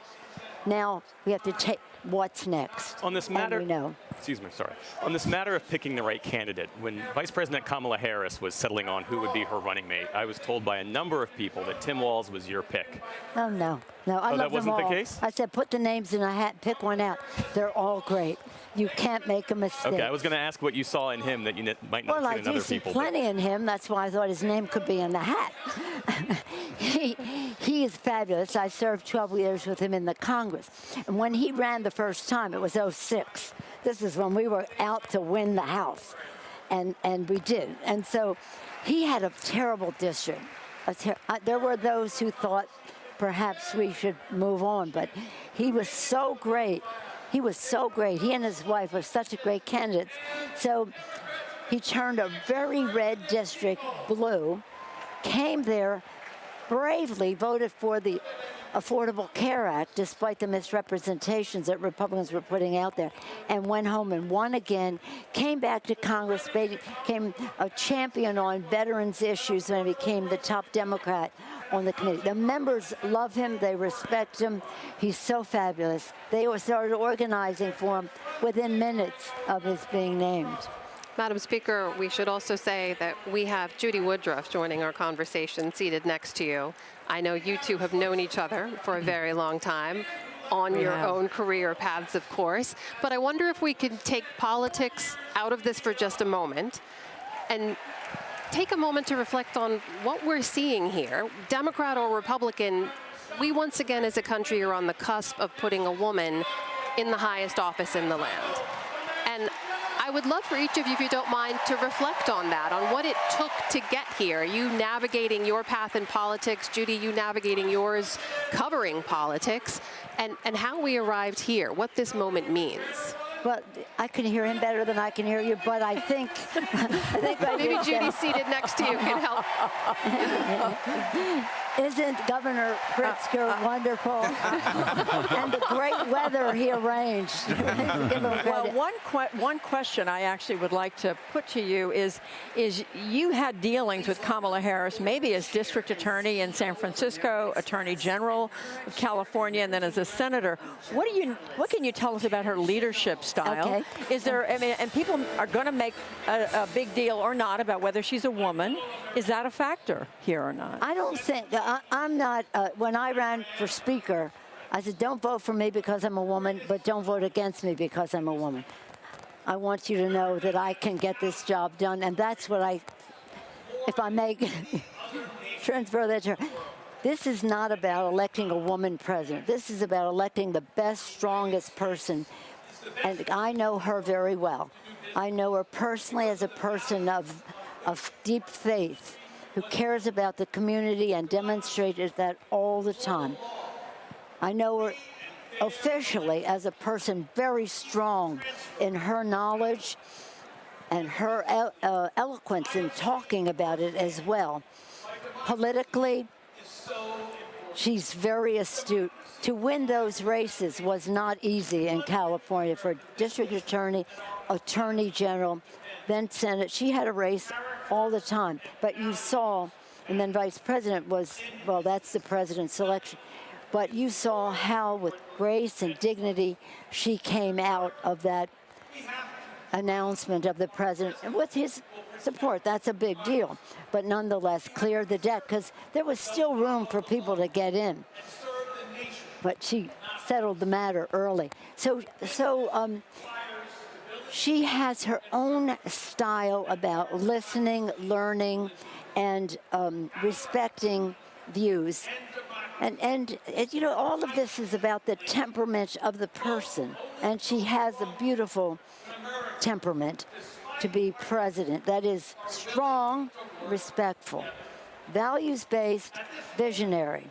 I'm very excited about it. And I said to the women's groups, all day I'm speaking to groups, I said most of those groups today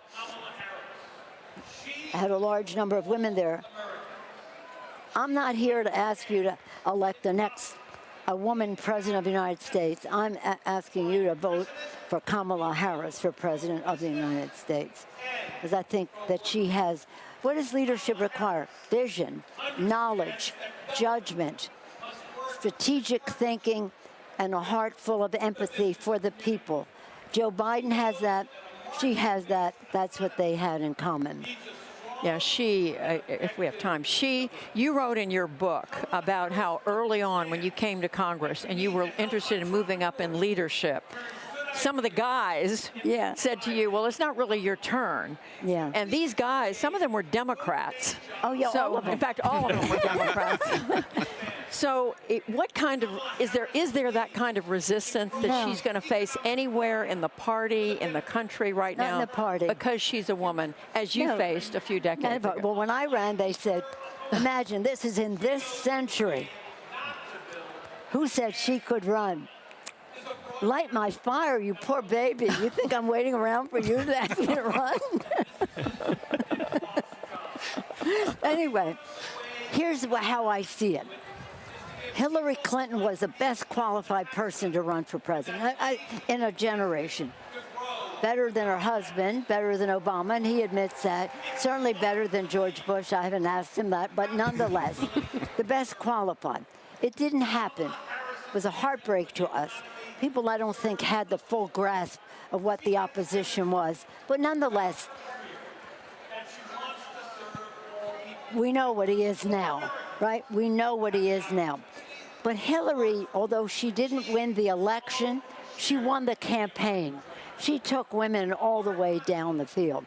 I always thought there'd be a woman president long before there'd be a woman speaker, because who said she could run, right? But I ran anyway and won. And then when Hillary didn't win, I was very disappointed. But Hillary's election, or that campaign, I think, has been a trailblazer for Kamala Harris. Separated by years, generation, all the rest, but nonetheless,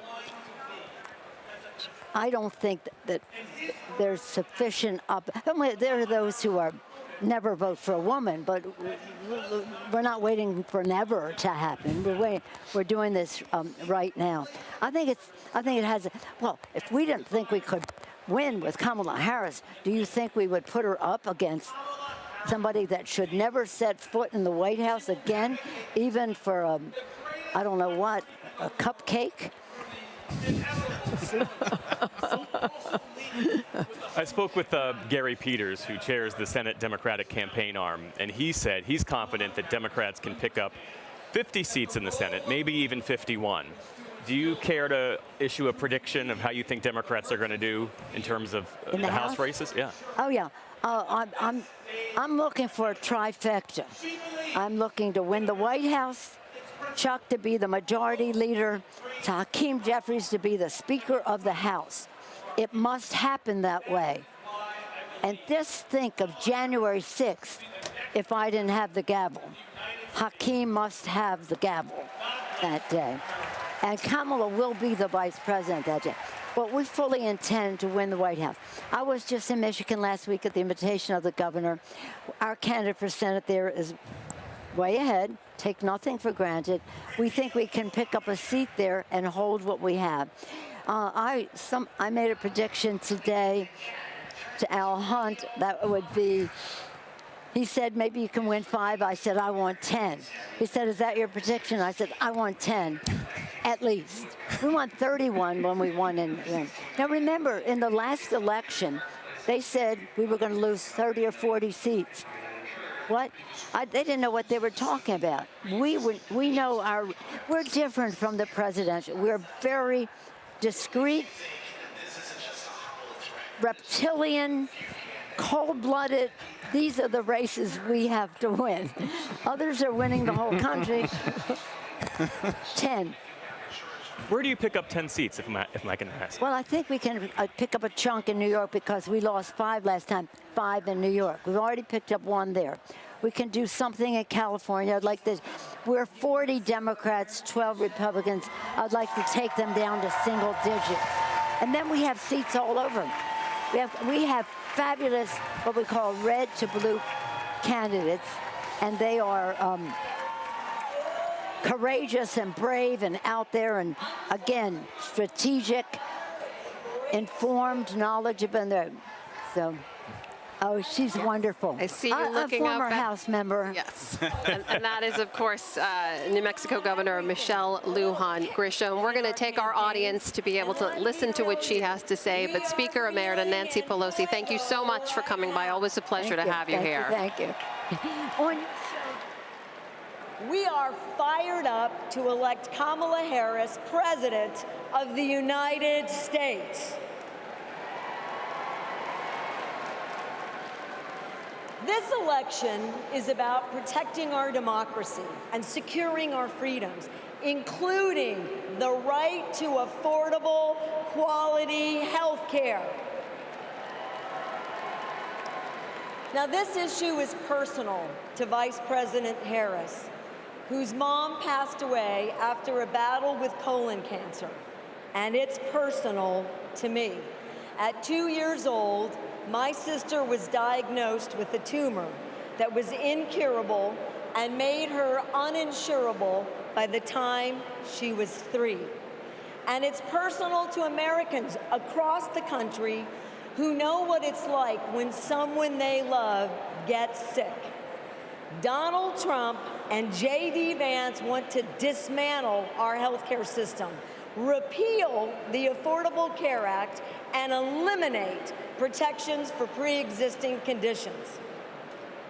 Either these guys don't get it, or they just don't care.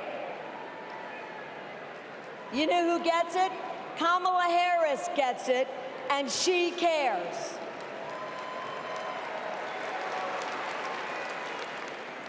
As Attorney General, she took on drug companies that jacked up prices and hospitals that overcharged patients. And when Republicans tried to kill the Affordable Care Act, she stood up in the Senate, voting not just no, but hell no.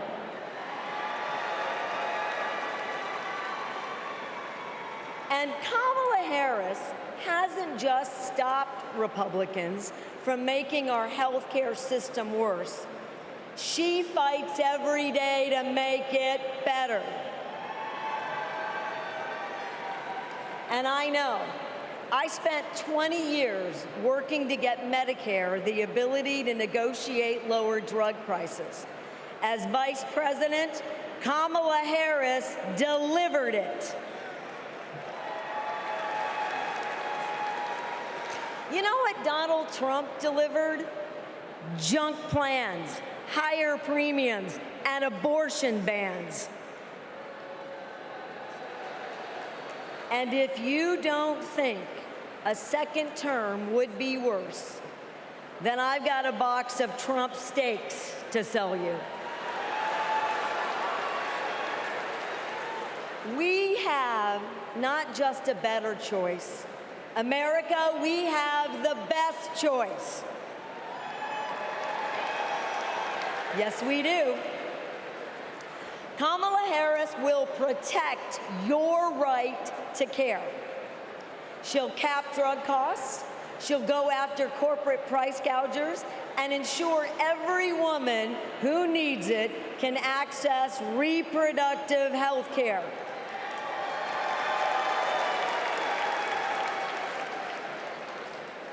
That's the president I want. And that's the president America needs. And with your help, that's the next president of the United States. President Kamala Harris.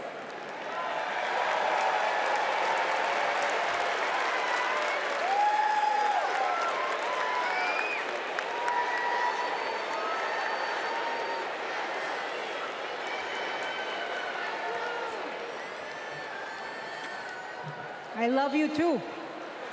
Y en español, los quiero. So, my mom, like Kamala's mom, got sick. When my mom died in 2021, Kamala called me. She had lost her mother to cancer in 2009. Kamala helped me navigate my grief.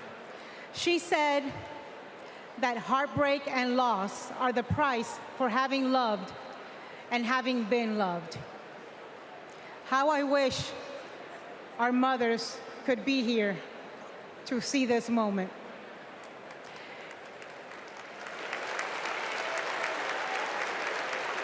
In the next 4 years, America will invariably have moments of great sadness and pain in our country. Some will be natural disasters.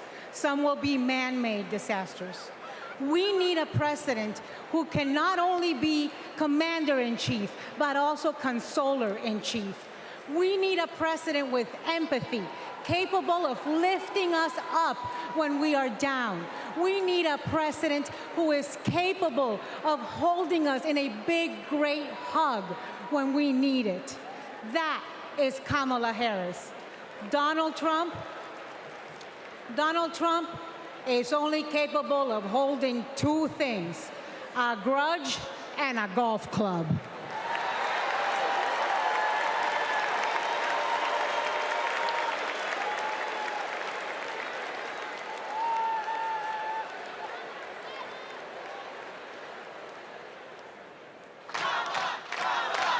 I remember when Kamala was first running for district attorney and people were like, oh, I don't know if she's tough enough. And I just had to laugh because I'm like, you don't know my sister. Kamala had been a hard and tough prosecutor in Alameda County, prosecuting men who were pimping young girls and rapists. Kamala wanted to make sure that murderers and child abusers face meaningful accountability and consequences for those actions. One of the cases that she had early in her career was where a man had scalped his girlfriend. And she ended up getting a conviction, getting justice for that woman. She came to San Francisco to protect victims, and she was elected to be district attorney of San Francisco. Kamala knew that we needed to be smart on crime, and if hell, no one else was gonna do it, that she was gonna do it. If I'm gonna keep my promise to you to keep you safe, I better talk with you about what I'm doing in terms of crime prevention. Investing in people coming out of prisons is the smart thing to do for law enforcement. Forget that it's just the right thing to do. That was a young Kamala Harris. She's only gotten more fierce. I've never seen her back down from a fight, and when she fights, she wins. When Kamala became Attorney General, she wanted to protect people, but also to fundamentally pursue justice. Being smart on crime starts with being tough on violent crime. From a statewide perspective, I think we were concerned about the rise of gang violence. In San Joaquin County, we saw this tremendous change in our community, and it hit us like a wave. We saw an increase in human trafficking, narcotics, and guns. Let it be clear to anyone who would menace this state with violence, to those who prey on the weak and the vulnerable, justice will be swift and certain in the state of California. She was always hunting the kingpins, but we didn't have partnerships with DOJ or FBI or DEA or any of those law enforcement agencies. Now, we all work collaboratively to help all the counties in California. Because of her, we destabilized organized crime, disrupt these flows of guns, human beings, and narcotics. We are here this afternoon to announce the shutting down of one of the biggest and most organized threats to the safety of the Central Valley. I really think of her as fearless, as a fighter. Kamala just perseveres, and Mommy would say it's too hard is never an excuse. Making excuses is a failure to not only take responsibility, but to take action. If you have the will, the desire, the passion, the commitment, there is no challenge that is insurmountable.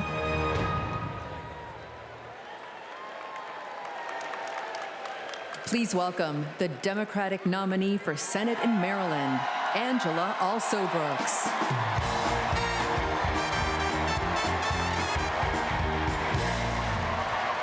Good evening, America, and hello, Maryland. People like me, thank you. People like me, stories like mine don't usually make it to the United States Senate, but they should. I'm the proud granddaughter of a housekeeper, Sarah Daisy, who raised her 3 children in a 1-bedroom apartment. It was her dream to work in government to help people. That meant taking a typing test. But she didn't know how to type, and she couldn't afford a typewriter. So she put a white piece of paper on the refrigerator and drew a keyboard on it. And every night, she stood in front of that refrigerator and taught herself to type. She took the test, passed it, and got the job she dreamed of. I am her legacy. And tonight, I am a candidate for United States Senate from the great state of Maryland.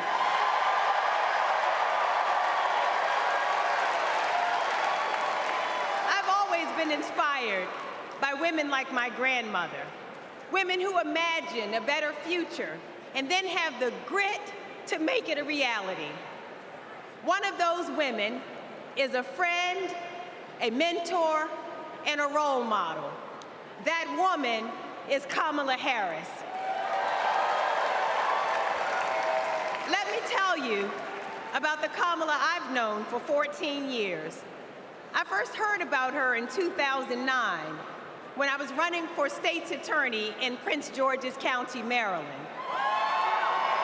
I read a story in Essence magazine about a district attorney in San Francisco using new ideas to keep her community safe.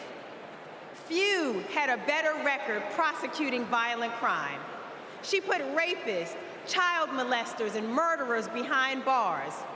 But what she knew was that violent crime accounts for about 30% of all crimes. For the 70% that are nonviolent, she created a first-of-its-kind program called Back on Track. After serving time and pleading guilty, these low-level offenders would get the job training, GED help, and apprenticeships they needed to find a job. The result? The recidivism rate plummeted. Now, after reading about this super bad district attorney, I talked nonstop about her on the campaign trail. 2 days after I won the election, my phone rings. It's Kamala Harris calling to congratulate me and ask how she could help. She helped me bring Back on Track to Maryland. And wouldn't you know it, crime went down and economic growth went up. Back on Track is now a national model. Now Donald Trump says if Kamala Harris is elected, tough guys will treat her like a play toy. Do you know who else thought that? The drug cartels she busted, the big oil companies she made pay for polluting, the big banks that she made pay $20 billion to homeowners they ripped off. Getting justice for others isn't a power trip for her. It's a sacred calling.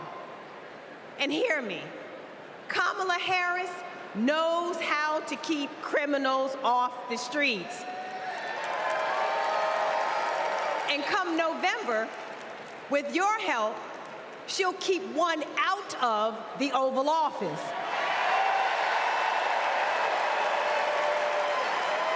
Ever since Donald Trump rode down that ridiculous escalator, we as a nation have felt trapped.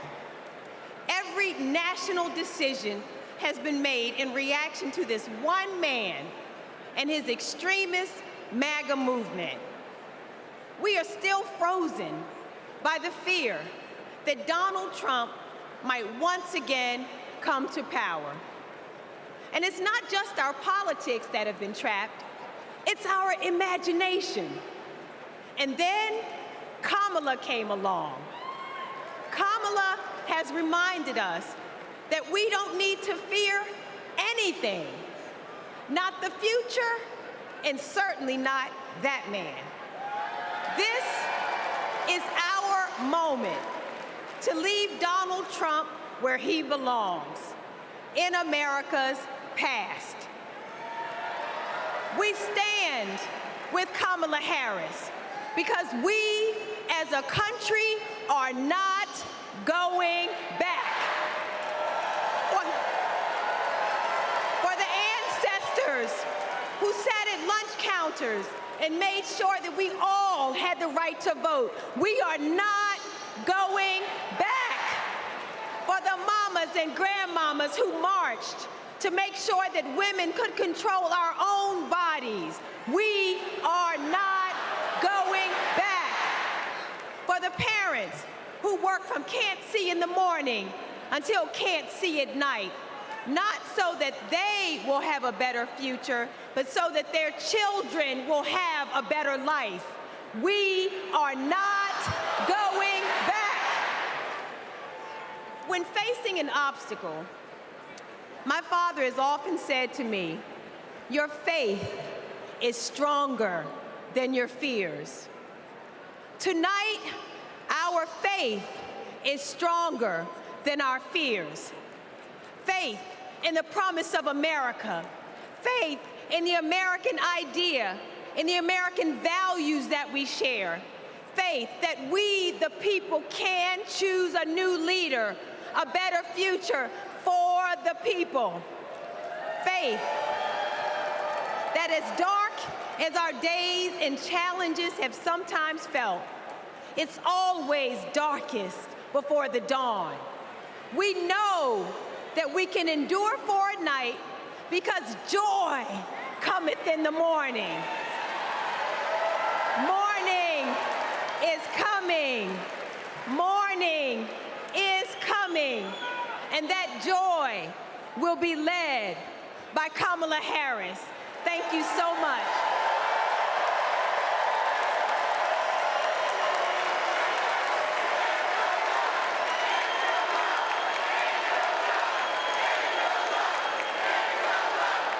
Please welcome Mesa, Arizona Mayor John Giles.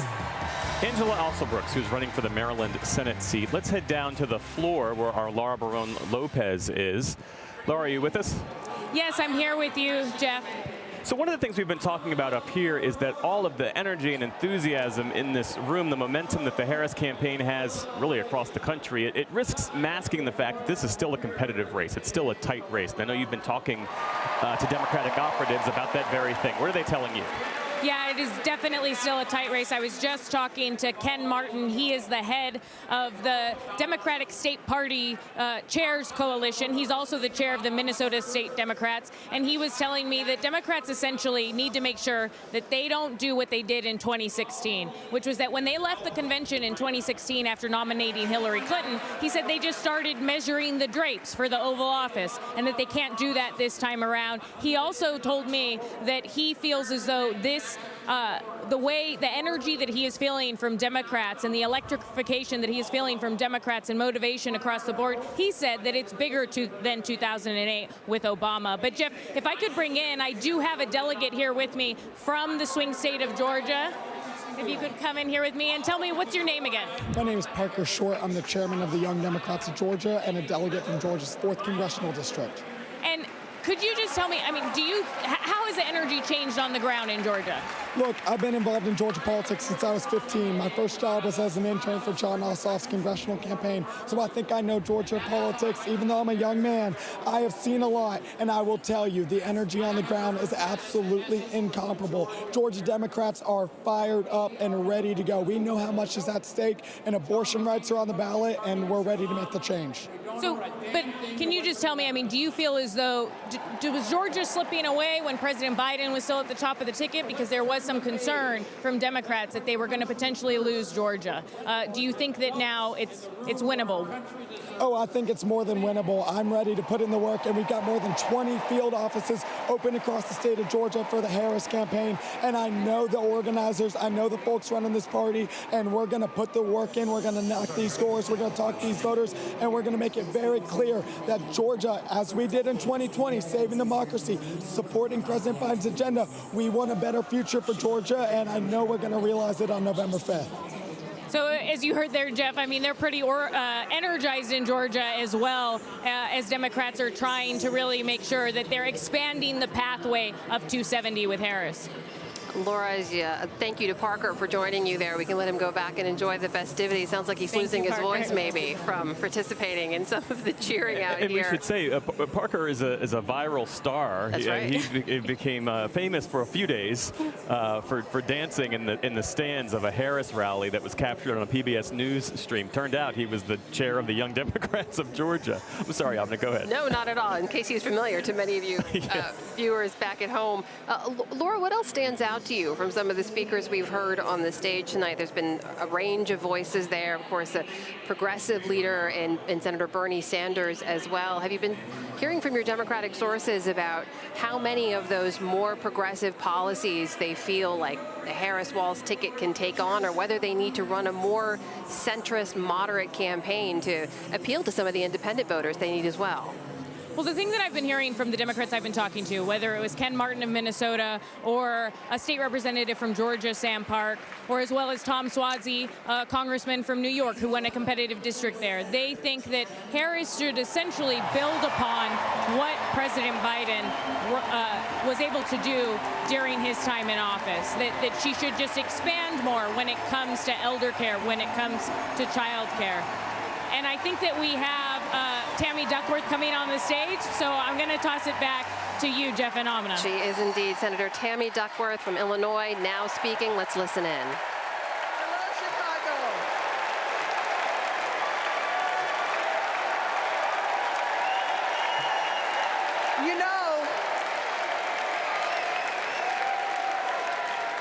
You know,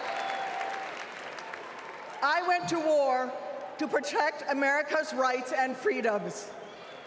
So I take it personally when a 5-time draft-dodging coward like Donald Trump tries to take away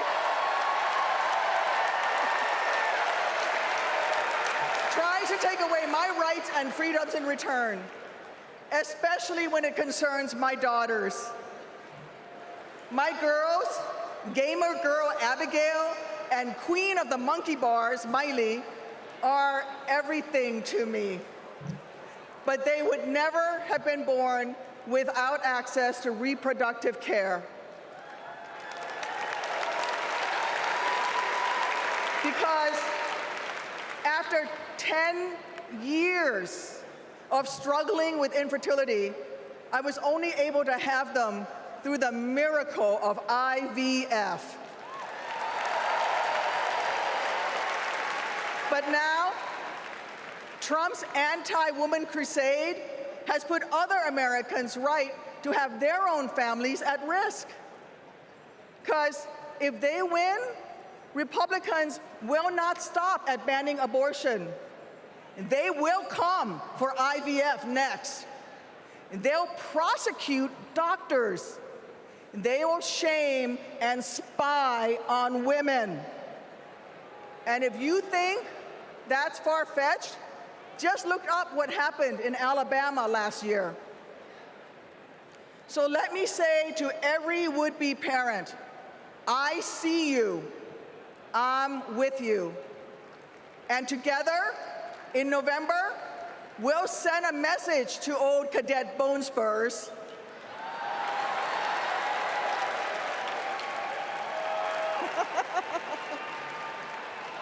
Stay out of our doctors' offices, and where you're at it, out of the Oval Office too.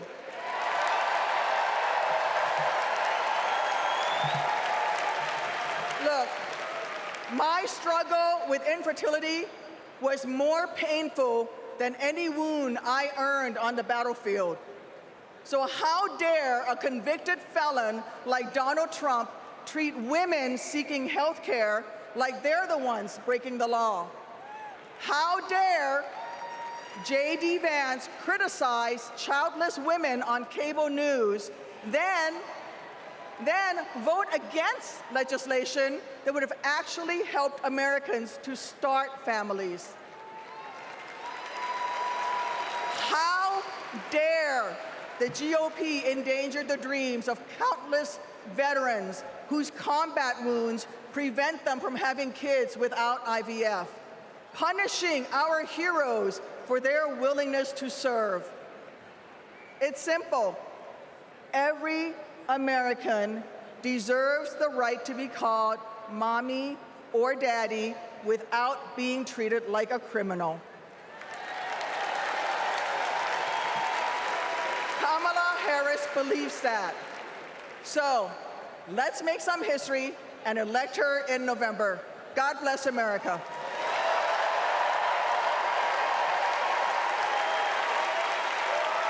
Don't come to us.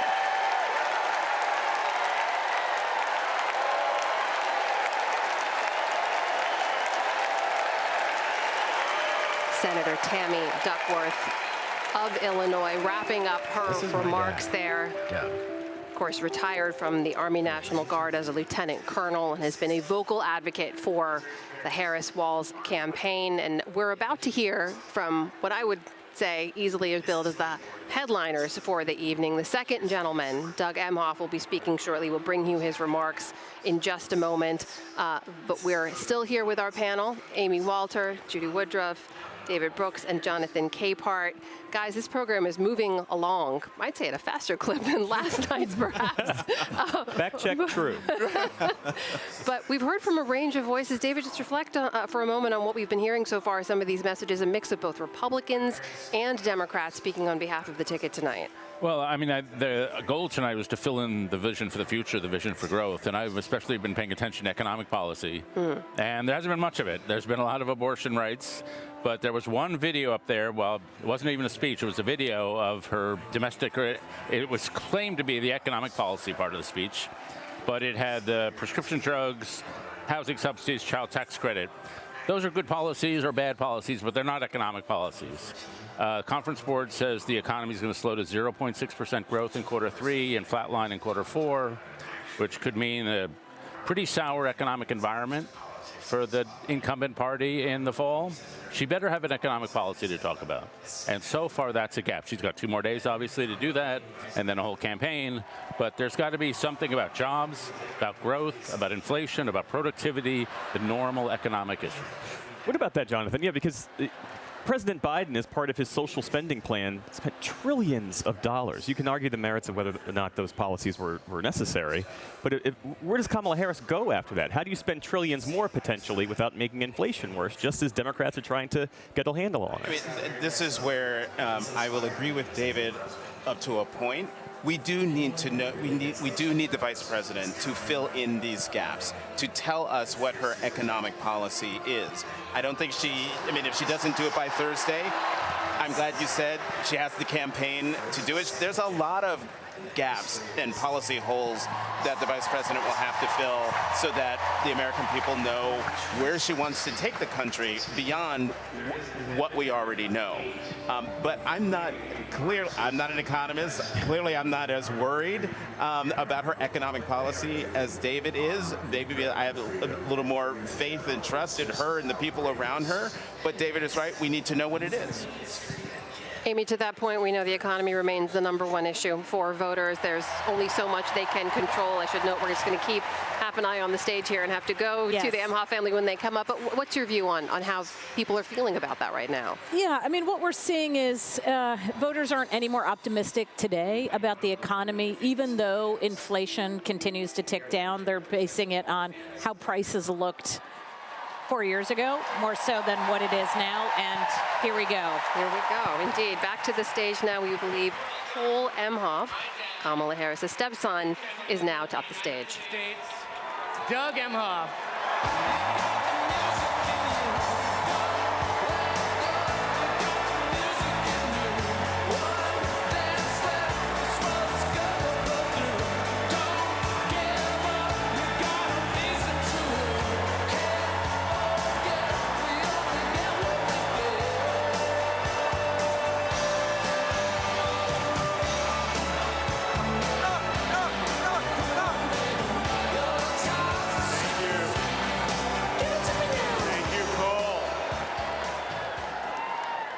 I guess he didn't want me to give this speech. He just...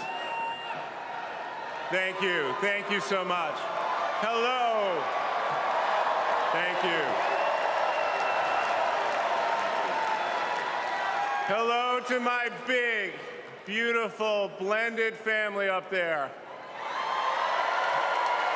I love you so much. Aren't you proud of Cole? Wow. And a special shout out to my mother. I see you. My mother is the only person in the whole world who thinks Kamala is the lucky one for marrying me. And to Kamala, who, well, we just saw where she is. She's out on the trail listening to and talking with voters. Honey, I can't wait for you to come back to Chicago because we're having a great time here.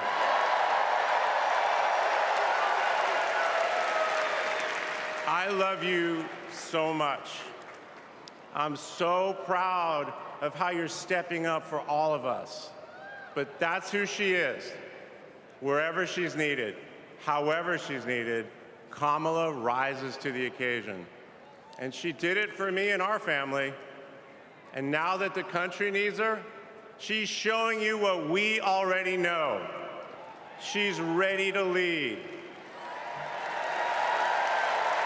She brings both joy and toughness to this task, and she will be a great president we will all be proud of.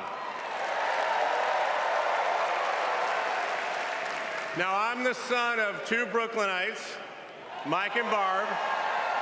They've been together almost 70 years.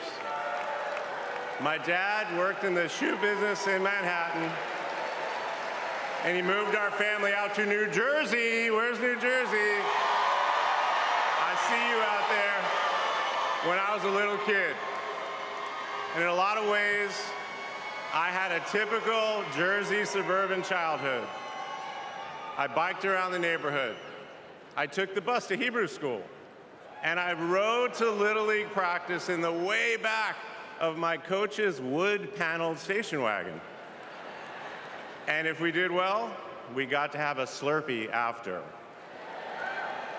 In my neighborhood, everyone left their garage door open. Wherever you ended up at dinner time, that's the family that fed you. Everyone took care of everyone else. And the guys I grew up with are still my best friends. The group chat is active every day, and it's probably blowing up right now, guys.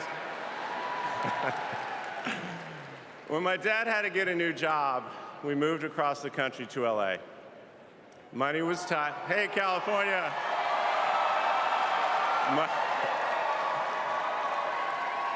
Money was tight, so I worked at McDonald's in high school for some extra cash. Not only was I Employee of the Month, but I still have the framed picture, which you just saw, and there was a ring, golden arches and all. And then I waited tables, parked cars. I was working full-time so I could afford to go to college part-time. And thanks to partial scholarships, student loans, and a little help from my dad, I got myself through law school. And I got my first job as a lawyer, which is also where I met the guys in my fantasy football league. And a lot has changed in our lives since the early 90s, but my team name is still Nirvana. Yes, after the band. I worked hard, and I love being a lawyer. And by the way, I still get to be part of the profession by teaching students at Georgetown Law School. I got married, became a dad to Cole and Ella. Unfortunately, I went through a divorce, but eventually started worrying about how I would make it all work. And that's when something unexpected happened. In 2013, I walked into a contentious client meeting. We worked through the issue, and by the end of the meeting, the now happy client offered to set me up on a blind date, which is how I ended up with Kamala Harris's phone number. Now, for generations, people have debated when to call the person you're being set up with. And never in history has anyone suggested 8:30 a.m. And yet, that's when I dialed. I got Kamala's voicemail, and I just started rambling. Hey, it's Doug. I'm on my way to an early meeting. Again, it's Doug. I remember I was trying to grab the words out of the air and just put them back in my mouth. And for what seemed like far too many minutes, I hung up. By the way, Kamala saved that voicemail, and she makes me listen to it on every anniversary. But that message wasn't the only unusual thing about that day. Now, Kamala, who normally would have been working hard at her office, just happened to be waiting at her apartment for a contractor to do some work on her kitchen.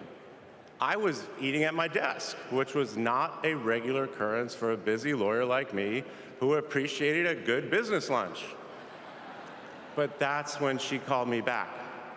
And we talked for an hour, and we laughed. Well, you know that laugh. I love that laugh.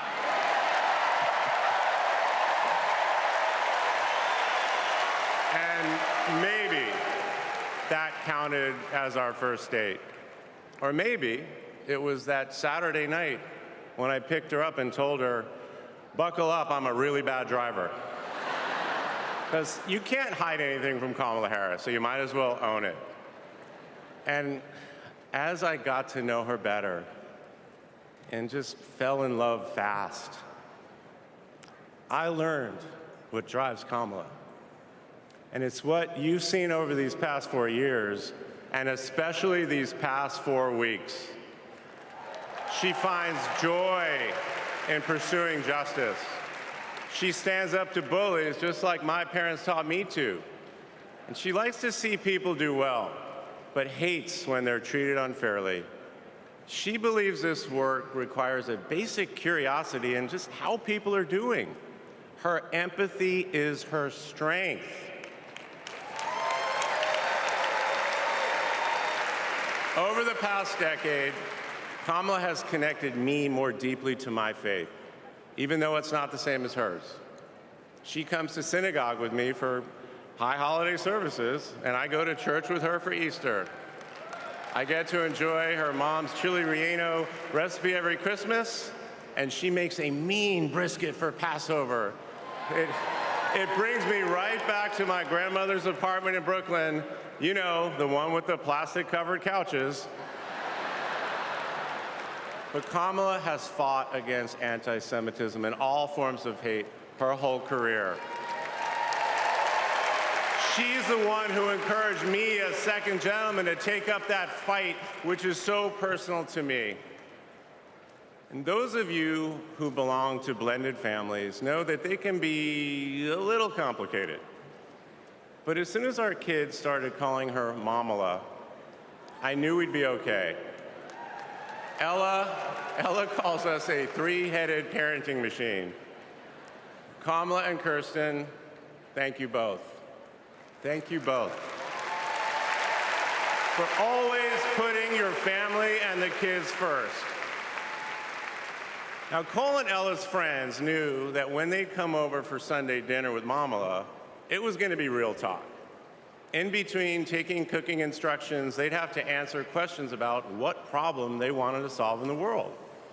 They learned that you've always got to be prepared because Kamala is going to prosecute the case. And in the same breath that Cole and Greenlee told us that they were engaged, they asked Kamala to officiate their wedding. And in the same way that she always steps up when it matters, Kamala put so much time into those remarks, and she bound them in a book that matched her dark red dress, and then turned that into a gift for the happy couple. A few days ago, during this incredible time we're going through, there was a brief window when Kamala was back at home. And I saw her sitting on her favorite chair, and in the middle of a wild month, I just hoped that she was having a quiet moment to herself. But then I realized she was on the phone. And of course, my mind went to all the potential crises that the vice president could be dealing with. Was it domestic? Was it foreign? Was it campaign? I could see she was focused, and all I knew was that it must be something important. And it turns out it was. Ella had called her. That's Kamala. That's Kamala. Those kids are her priorities, and that scene was a perfect map of her heart. She's always been there for our children, and I know she'll always be there for yours too. Kamala is a joyful warrior. It's doing for her country what she has always done for the people that she loves. Her passion will benefit all of us when she's our president. And here's the thing about joyful warriors. They're still warriors. And Kamala is as tough as it comes. Just ask the criminals, the global gangsters, and the witnesses before the Senate Judiciary Committee. She never runs from a fight. And she knows the best way to deal with a coward is to take him head on. Because we all know cowards are weak, and Kamala Harris can smell weakness. She doesn't tolerate any BS. You've all seen that look, and you know that look I'm talking about. That look is not just a meme. It reflects her true belief in honest and direct leadership. And it's also why she will not be distracted by nonsense. Kamala knows that in order to win, we cannot lose focus.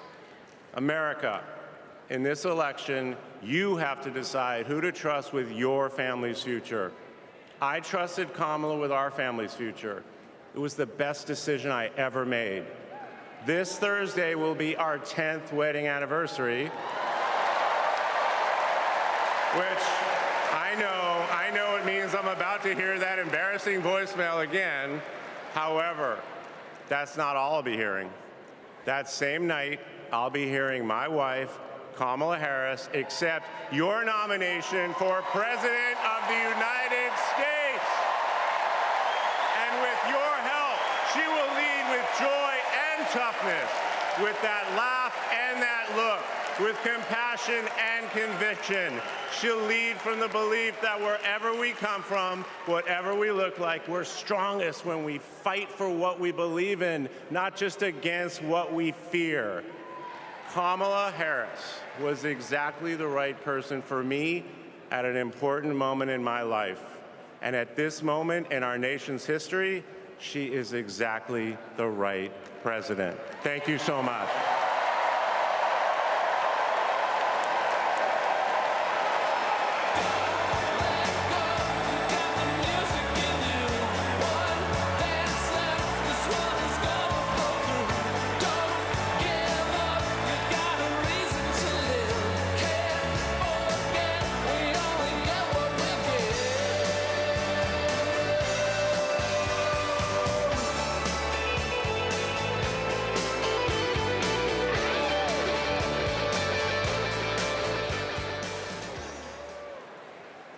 Please welcome former First Lady Michelle Obama.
Something wonderfully magical is in the air, isn't it?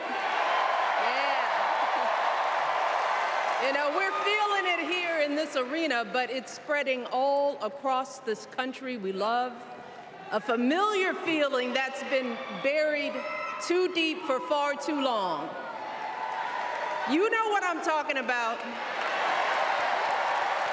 It's the contagious power of hope. The anticipation, the energy, the exhilaration of once again being on the cusp of a brighter day. The chance to vanquish the demons of fear, division, and hate that have consumed us and continue pursuing the unfinished promise of this great nation, the dream that our parents and grandparents fought and died and sacrificed for. America, hope is making a comeback.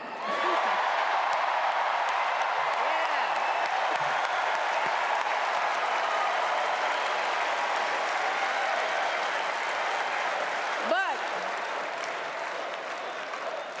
to be honest, I am realizing that until recently, I have mourned the dimming of that hope. And maybe you've experienced the same feelings. Is that deep pit in my stomach, a palpable sense of dread about the future. And for me, that mourning has also been mixed with my own personal grief. The last time I was here in my hometown was to memorialize my mother, the woman who showed me the meaning of hard work and humility and decency, the woman who set my moral compass high and showed me the power of my own voice. Folks,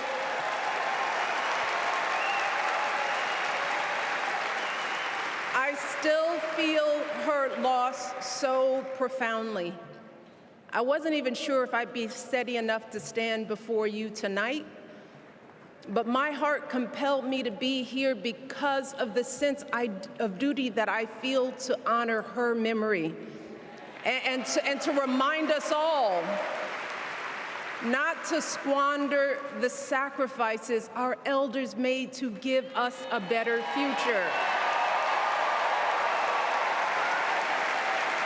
You see, my mom, in her steady, quiet way, lived out that striving sense of hope every single day of her life.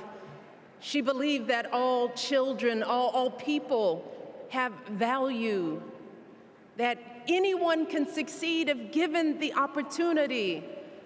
She and my father didn't aspire to be wealthy. In fact, they were suspicious of folks who took more than they needed. They understood that it wasn't enough for their kids to thrive if everyone else around us was drowning. So my mother volunteered at the local school. She always looked out for the other kids on the block. She was glad to do the thankless, unglamorous work that for generations has strengthened the fabric of this nation. The belief that if you do unto others, if you love thy neighbor, if you work and scrape and sacrifice, it will pay off. If not for you, then maybe for your children or your grandchildren. You see, those values have been passed on through family farms and factory towns, through tree-lined streets and crowded tenements, through prayer groups and National Guard units and social studies classrooms. Those were the values my mother poured into me until her very last breath. Kamala Harris and I built our lives on those same foundational values. Even though our mothers grew up an ocean apart, they shared the same belief in the promise of this country. That's why her mother moved here from India at 19. It's why she taught Kamala about justice, about the obligation to lift others up, about our responsibility to give more than we take. She'd often tell her daughter, don't sit around and complain about things, do something. So, with that voice in her head, Kamala went out and she worked hard in school, graduating from an HBCU, earning her law degree at a state school. And then she went on to work for the people, fighting to hold lawbreakers accountable, strengthening the rule of law, fighting to get folks better wages, cheaper prescription drugs, a good education, decent health care, child care, elder care. From a middle-class household, Kamala worked her way up to become Vice President of the United States of America. My girl, Kamala Harris, is more than ready for this moment. She is one of the most qualified people ever to seek the office of the presidency. And she is one of the most dignified. A tribute to her mother, to my mother, and to your mother too. The embodiment of the stories we tell ourselves about this country. Her story is your story. It's my story. It's the story of the vast majority of Americans trying to build a better life. Look, Kamala knows, like we do, that regardless of where you come from, what you look like, who you love, how you worship, or what's in your bank account, we all deserve the opportunity to build a decent life. All of our contributions deserve to be accepted and valued. Because no one has a monopoly on what it means to be an American. No one.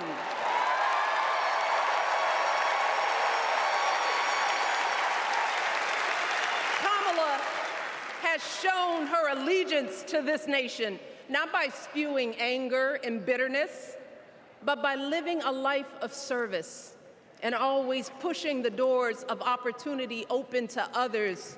She understands that most of us will never be afforded the grace of failing forward. We will never benefit from the affirmative action of generational wealth.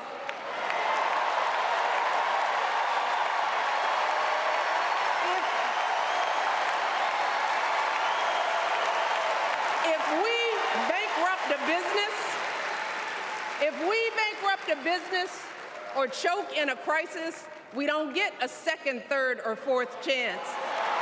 If things don't go our way, we don't have the luxury of whining or cheating others to get further ahead. No. We don't get to change the rules so we always win. If we see a mountain in front of us, we don't expect there to be an escalator waiting to take us to the top. No. We put our heads down. We get to work. In America, we do something. And throughout her entire life, that's what we've seen from Kamala Harris. The steel of her spine, the steadiness of her upbringing, the honesty of her example, and yes, the joy of her laughter and her light. It couldn't be more obvious.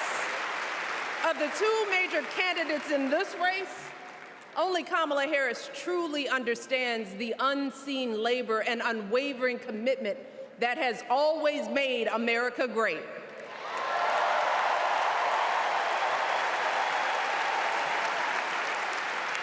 Now, unfortunately, we know what comes next. We know folks are going to do everything they can to distort her truth. My husband and I sadly know a little something about this. For years, Donald Trump did everything in his power to try to make people fear us. See, his limited, narrow view of the world made him feel threatened by the existence of two hardworking, highly educated, successful people who happen to be black.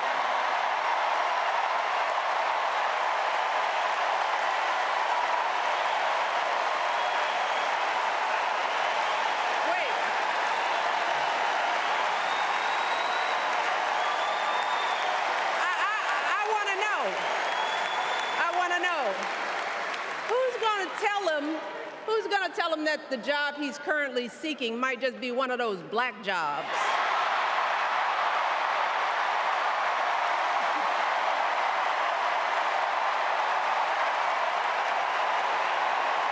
Look,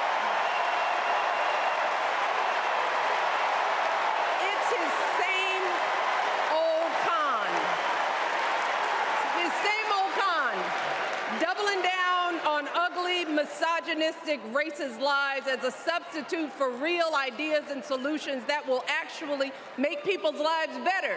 Look, because cutting our health care, taking away our freedom to control our bodies, the freedom to become a mother through IVF like I did, those things are not going to improve the health outcomes of our wives, mothers, and daughters. Shutting down the Department of Education, banning our books, none of that will prepare our kids for the future. Demonizing our children for being who they are and loving who they love, look, that doesn't make anybody's life better.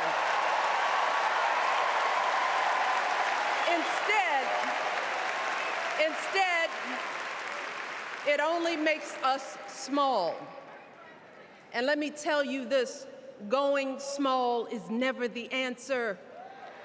Going small is the opposite of what we teach our kids.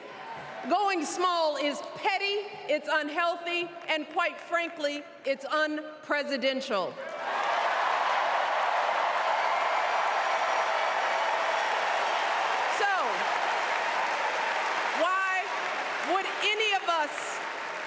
accept this from anyone seeking our highest office? Why would we normalize that type of backward leadership?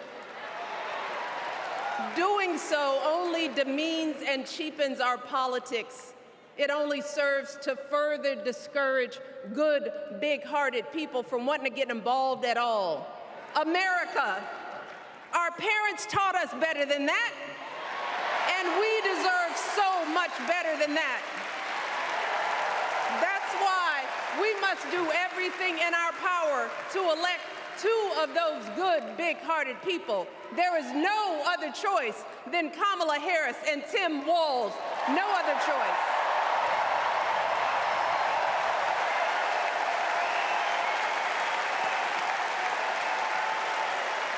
But as we embrace this renewed sense of hope, let us not forget the despair we have felt. Let us not forget what we are up against. Yes, Kamala and Tim are doing great now. We're loving it. They're packing arenas across the country. Folks are energized. We are feeling good. But remember, there are still so many people who are desperate for a different outcome, who are ready to question and criticize every move Kamala makes, who are eager to spread those lies, who don't want to vote for a woman, who will continue to prioritize building their wealth over ensuring that everyone has enough. So no matter how good we feel tonight or tomorrow or the next day, this is going to be an uphill battle. So folks, we cannot be our own worst enemies. No. See, because the minute something goes wrong, the minute a lie takes hold, folks, we cannot start wringing our hands.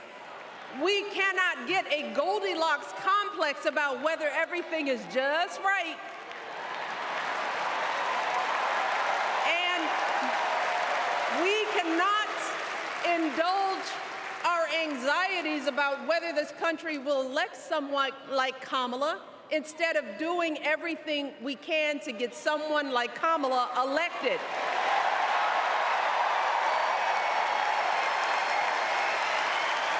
Kamala and Tim, they have lived amazing lives. And I am confident that they will lead with compassion, inclusion, and grace. But they are still only human. They are not perfect. And like all of us, they will make mistakes. But luckily, y'all, this is not just on them. No, this is up to us, all of us, to be the solution that we seek. It's up to all of us to be the antidote to the darkness and division. Look, I don't care how you identify politically, whether you're Democrat, Republican, Independent, or none of the above. This is our time to stand up for what we know in our hearts is right.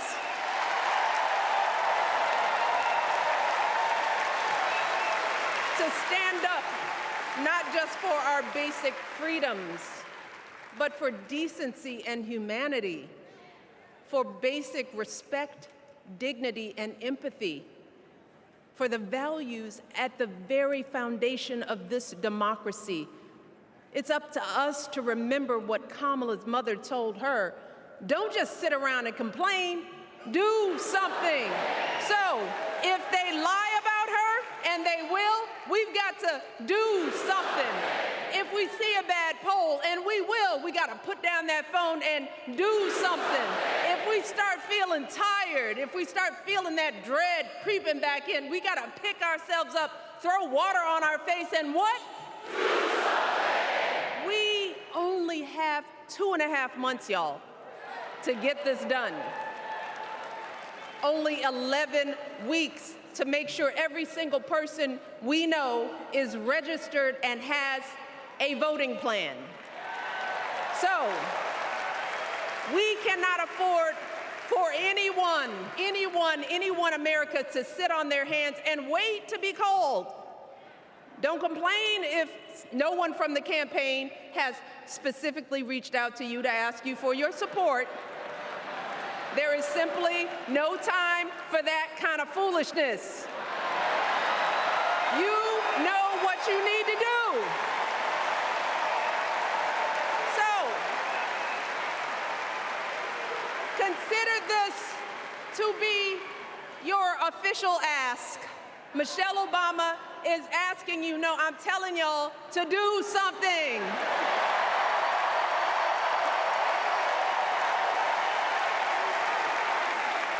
Because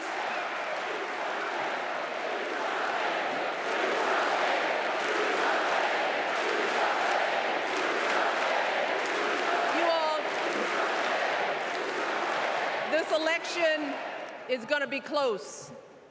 In some states, just a handful, listen to me, a handful of votes in every precinct could decide the winner. So we need to vote in numbers that erase any doubt. We need to overwhelm any effort to suppress us. Our fate is in our hands. In 77 days, we have the power to turn our country away from the fear, division, and smallness of the past. We have the power to marry our hope with our action. We have the power to pay forward the love, sweat, and sacrifice of our mothers and fathers and all those who came before us. We did it before, y'all, and we sure can do it again. Let us work like our lives depend on it. And let us keep moving our country forward and go higher, yes, always higher than we've ever gone before as we elect the next President and Vice President of the United States, Kamala Harris and Tim Walz. Thank you all. God bless.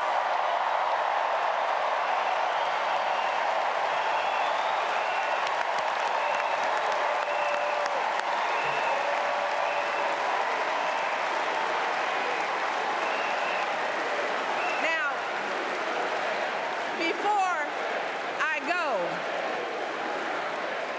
I have one more job tonight.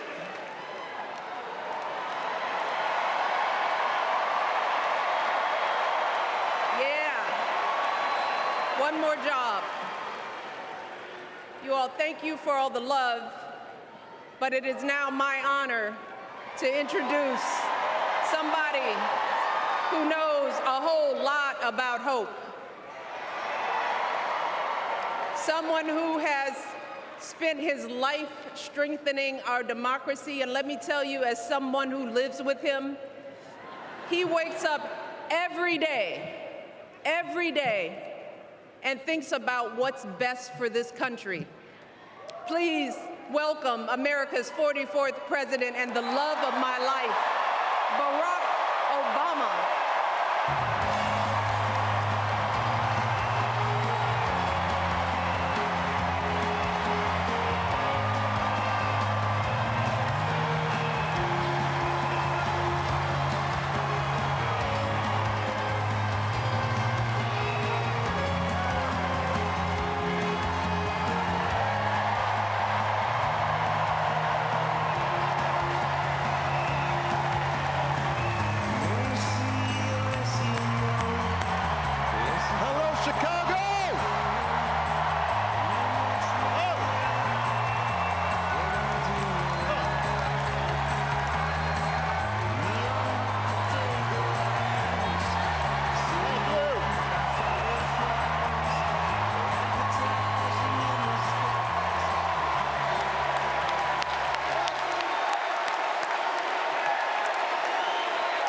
Thank you. Thank you, everybody. Thank you.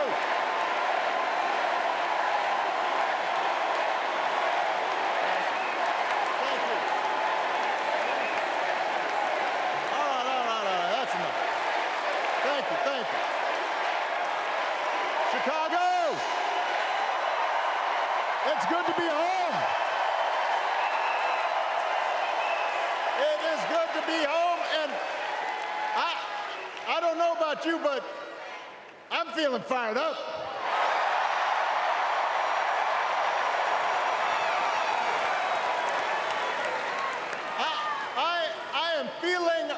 ready to go.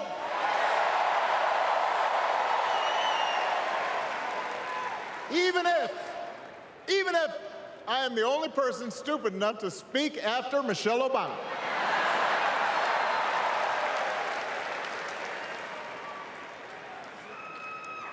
I am feeling hopeful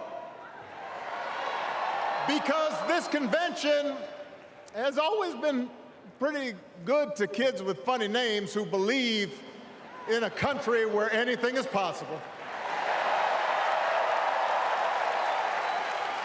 Because we have a chance to elect someone who has spent her entire life trying to give people the same chances America gave her.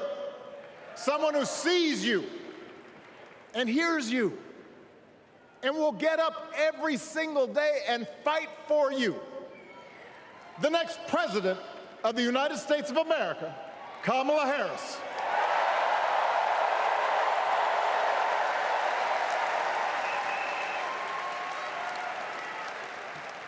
It's been 16 years since I had the honor of accepting this party's nomination for president. And I know that's hard to believe because I have not aged a bit. But it's true. And looking back, I can say without question that my first big decision as your nominee turned out to be one of my best. And that was asking Joe Biden to serve by my side as vice president.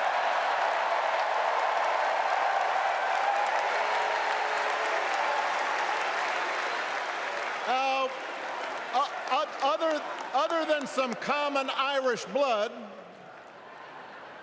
Joe and I come from different backgrounds. But we became brothers. And as we worked together for 8, sometimes pretty tough years, what I came to admire most about Joe wasn't just his smarts, his experience. It was his empathy and his decency and his hard-earned resilience, his unshakable belief that everyone in this country deserves a fair shot.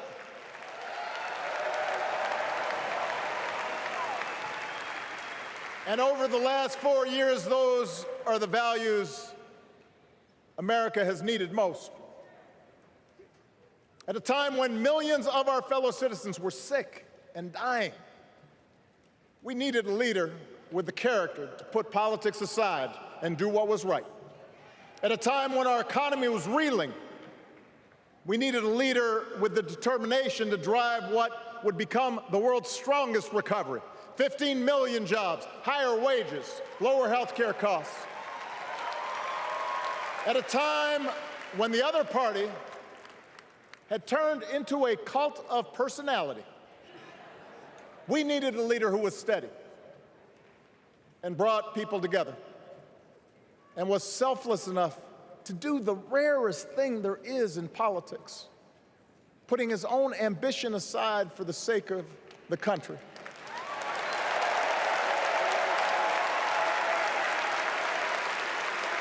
History will remember Joe Biden as an outstanding president who defended democracy at a moment of great danger.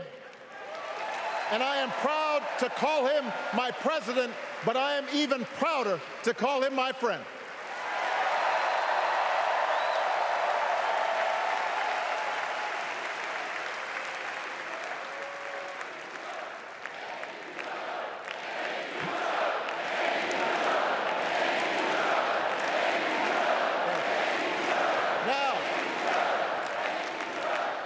The torch has been passed. Now it is up to all of us to fight for the America we believe in. And make no mistake, it will be a fight. For all the incredible energy we've been able to generate over the last few weeks, for all the rallies and the memes, this will still be a tight race in a closely divided country. a country where too many Americans are still struggling, where a lot of Americans don't believe government can help. And as we gather here tonight, the people who will decide this election are asking a very simple question. Who will fight for me? Who's thinking about my future, about my children's future, about our future together? One thing is for certain, Donald Trump is not losing sleep over that question.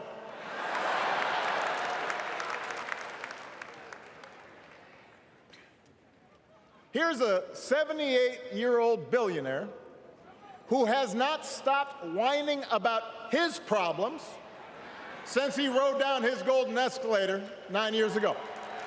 It has been a constant stream of gripes and grievances that's actually been getting worse now that he's afraid of losing to Kamala. There's the childish nicknames, the crazy conspiracy theories, this weird obsession with crowd sizes.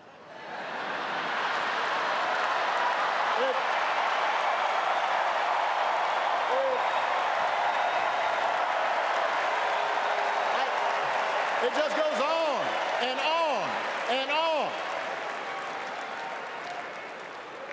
The other day I heard someone compare Trump to the neighbor who keeps running his leaf blower outside your window every minute of every day.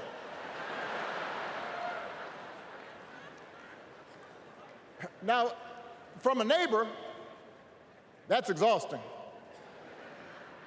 From a president, it's just dangerous. The truth is, Donald Trump sees power as nothing more than it means to his ends. He wants the middle class to pay the price for another huge tax cut that would mostly help him and his rich friends. He killed a bipartisan immigration deal written in part by one of the most conservative Republicans in Congress that would have helped secure our southern border because he thought trying to actually solve the problem would hurt his campaign. He doesn't. Do not boo. Vote.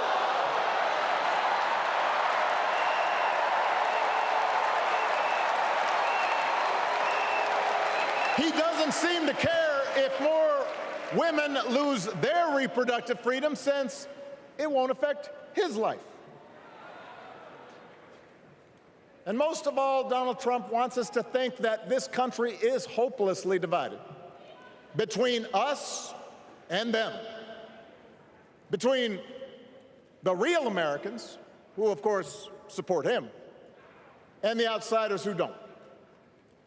And he wants you to think that you'll be richer and safer if you will just give him the power to put those other people back in their place. It is one of the oldest tricks in politics from a guy whose act has, let's face it, gotten pretty stale. We do not need 4 more years of bluster and bumbling and chaos. We have seen that movie before, and we all know that the sequel is usually worse.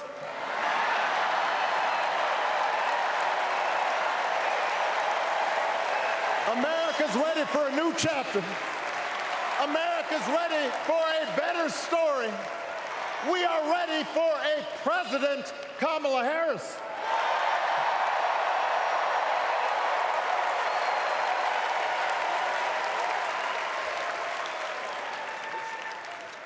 And Kamala Harris is ready for the job. This is a person who has spent her life fighting on behalf of people who need a voice and a champion. As you heard from Michelle, Kamala was not born into privilege. She had to work for what she's got. And she actually cares about what other people are going through. She's not the neighbor running the leaf blower. She's the neighbor rushing over to help when you need a hand. As a prosecutor, Kamala stood up for children who had been victims of sexual abuse. As an attorney general of the most populous state in the country, she fought big banks and for-profit colleges, securing billions of dollars for the people they had scammed. After the home mortgage crisis, she pushed me and my administration hard to make sure homeowners got a fair settlement. Didn't matter that I was a Democrat. Didn't matter that she had knocked on doors for my campaign in Iowa. She was going to fight to get as much relief as possible for the families who deserved it.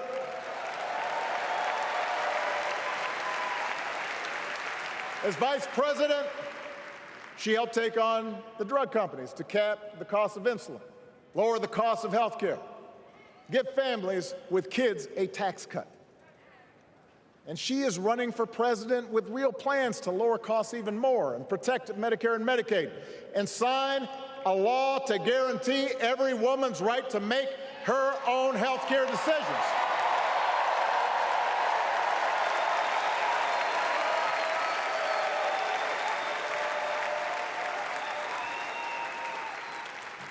In other words, Kamala Harris won't be focused on her problems. She'll be focused on yours. As president, she won't just cater to her own supporters and punish those who refuse to kiss the ring or bend the knee. She'll work on behalf of every American. That's who Kamala is. And in the White House, she will have an outstanding partner in Governor Tim Walz.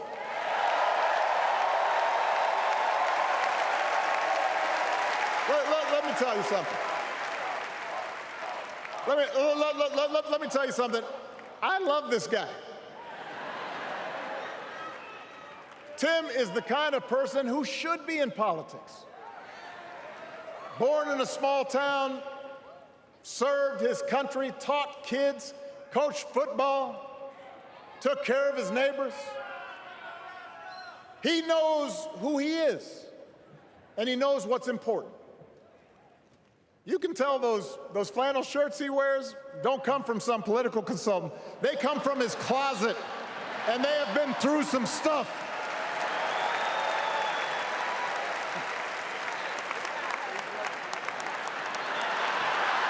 They have been through some stuff. That's right.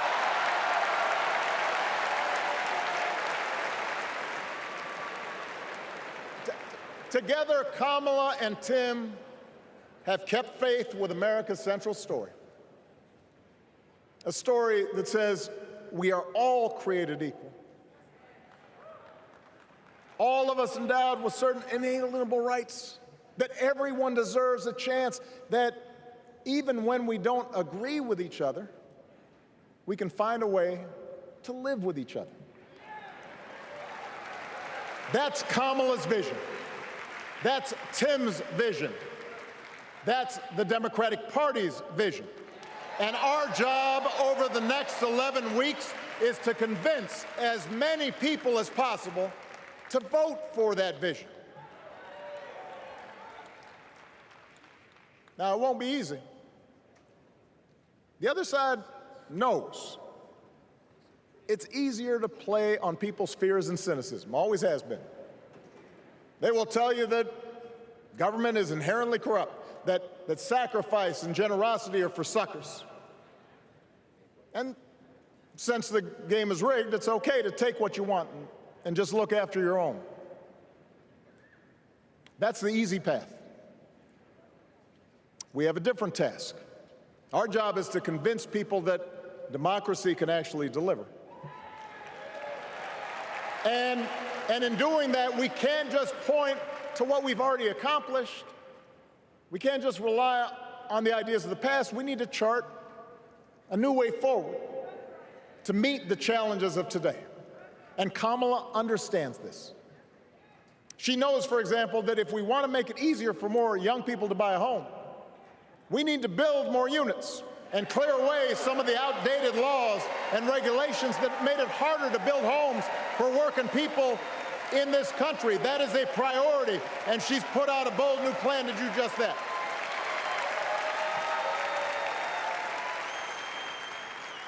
On health care, we should all be proud of the enormous progress that we've made through the Affordable Care Act,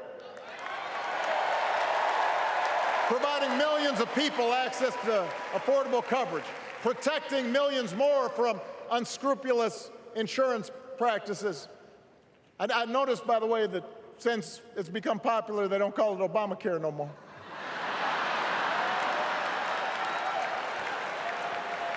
But Kamala knows we can't stop there, which is why she'll keep working to limit out-of-pocket costs. Kamala knows that if we want to help people get ahead, we need to put a college degree within reach of more Americans. But she also knows college shouldn't be the only ticket to the middle class. We need to follow the lead of governors like Tim Walz, who said, if you've got the skills and the drive, you shouldn't need a degree to work for state government. And in this new economy,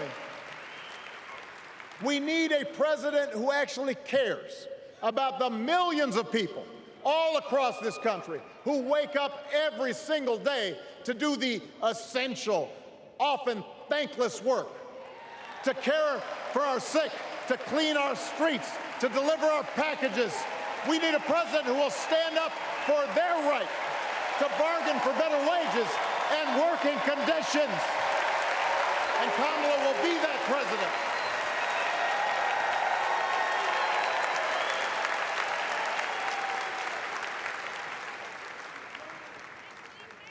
Yes, she can.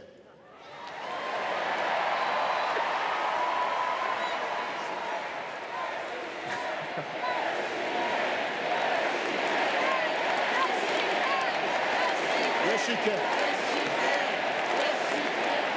A Harris-Walz administration can help us move past some of the tired old debates that keep stifling progress.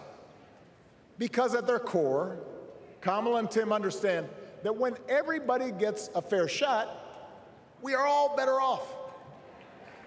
They understand that when every child gets a good education, the whole economy gets stronger. When women are paid the same as men for doing the same job, all families benefit.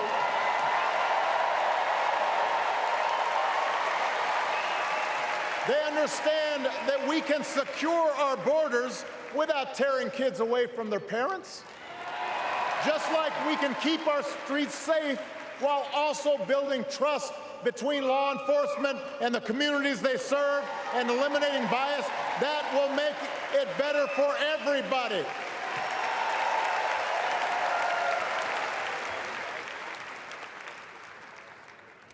Donald Trump and his well-heeled donors, they don't see the world that way. For them, one group's gains is necessarily another group's loss. For them, freedom means that the powerful can do pretty much what they please, whether it's fire workers trying to organize a union or put poison in our rivers or avoid paying taxes like everybody else has to do. Well, we have a broader idea of freedom. We believe in the freedom to provide for your family if you're willing to work hard. The freedom to breathe clean air and drink clean water and send your kids to school without worrying if they'll come home. We believe that true freedom gives each of us the right to make decisions about our own life, how we worship, what our family looks like, how many kids we have, who we marry. And we believe that freedom requires us to recognize that other people have the freedom to make choices that are different than ours. That's okay.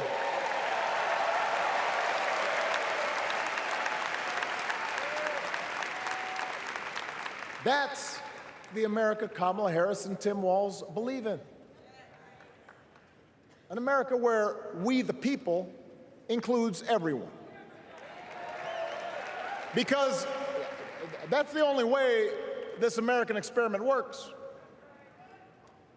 And despite what our politics might suggest, I think most Americans understand that.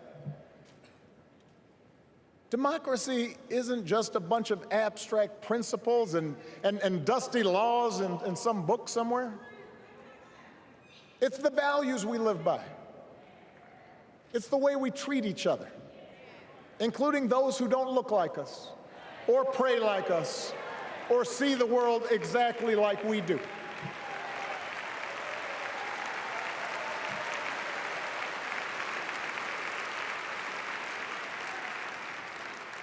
That sense of mutual respect has to be part of our message. Our politics have become so polarized these days that all of us across the political spectrum seem so quick to assume the worst in others, unless they agree with us on every single issue. We start thinking that the only way to win is to scold and shame and out-yell the other side. And after a while, regular folks just tune out, or they don't bother to vote. Now, that approach may work for the politicians who just want attention and thrive on division, but it won't work for us.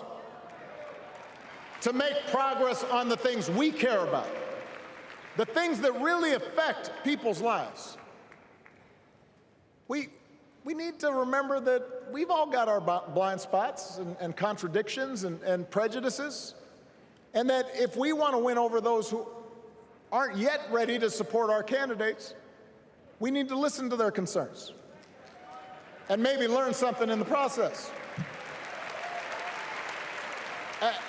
After all, if a parent or grandparent occasionally says something that makes us cringe, we don't automatically assume they're bad people. We recognize that the world is moving fast, that they need time and maybe a little encouragement to catch up. Our fellow citizens deserve the same grace we hope they'll extend to us.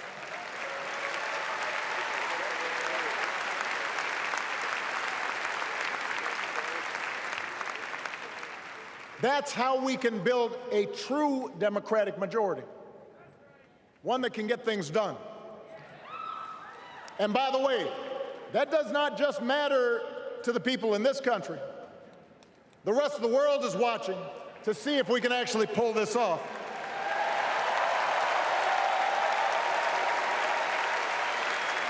No nation, no society has ever tried to build a democracy as big and as diverse as ours before. One that includes people that over decades have come from every corner of the globe. One where our allegiances and our community are defined not by race or blood, but by a common creed. And that's why when we uphold our values, the world's a little brighter. When we don't, the world's a little dimmer, and dictators and autocrats feel emboldened. And over time, we become less safe. We shouldn't be the world's policemen, and we can't eradicate every cruelty and injustice in the world. But America can be and must be a force for good, discouraging conflict, fighting disease, promoting human rights, protecting the planet from climate change, defending freedom, brokering peace. That's what Kamala Harris believes, and so do most Americans.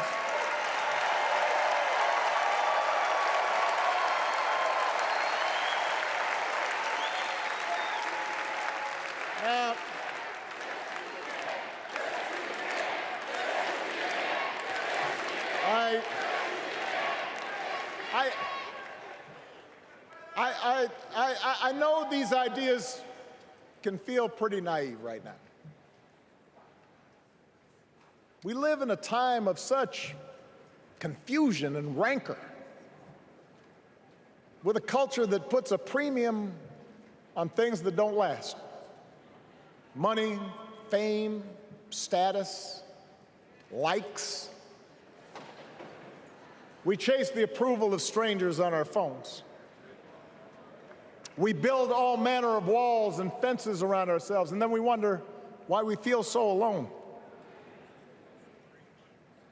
We don't trust each other as much because we don't take the time to know each other. And in that space between us, politicians and algorithms teach us to caricature each other and troll each other and fear each other. But here's the good news, Chicago. All across America, in big cities and small towns, away from all the noise, the ties that bind us together are still there. We still coach Little League and look out for our elderly neighbors. We still feed the hungry in churches and mosques and synagogues and temples. We share the same pride when our Olympic athletes compete for the gold. Because the vast majority of us do not want to live in a country that's bitter and divided. We want something better. We want to be better. And the joy and the excitement that we're seeing around this campaign tells us we're not alone. You know, I've spent a lot of time thinking about these past few months because, as Michelle mentioned, this summer we lost her mom, Ms. Marion Robinson. And I don't know that anybody has ever loved their mother-in-law any more than I love mine. Mostly it's because she was funny and wise and the least pretentious person I knew. That, and she always defended me with Michelle when I messed up. I'd hide behind her.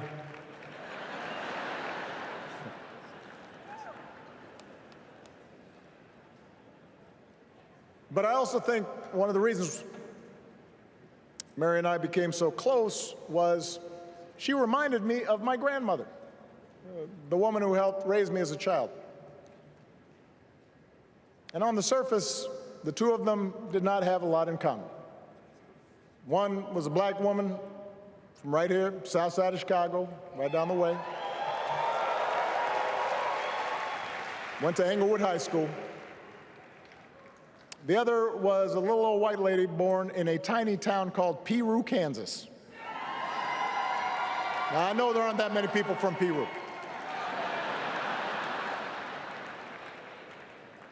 And yet they shared a basic outlook on life. They were strong, smart, resourceful women, full of common sense, who, regardless of the barriers they encountered, and women growing up in the 40s and 50s and 60s, they encountered barriers. They still went about their business without fuss or complaint and provided an unshakable foundation of love for their children and their grandchildren. In that sense, they both represented an entire generation of working people who, through war and depression, discrimination and limited opportunity, helped build this country.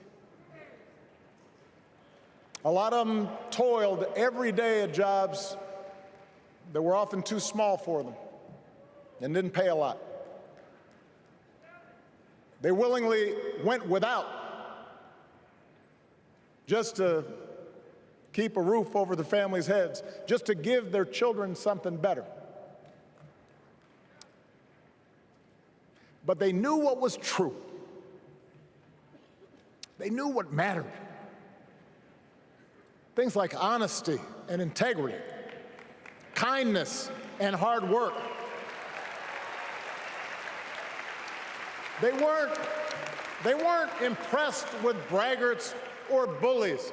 They didn't think putting other people down lifted you up or made you strong. They didn't spend a lot of time obsessing about what they didn't have. Instead, they appreciated what they did. They found pleasure in simple things. A card game with friends, a good meal, and laughter around the kitchen table. Helping others. And most of all, seeing their children do things and go places that they would have never imagined for themselves.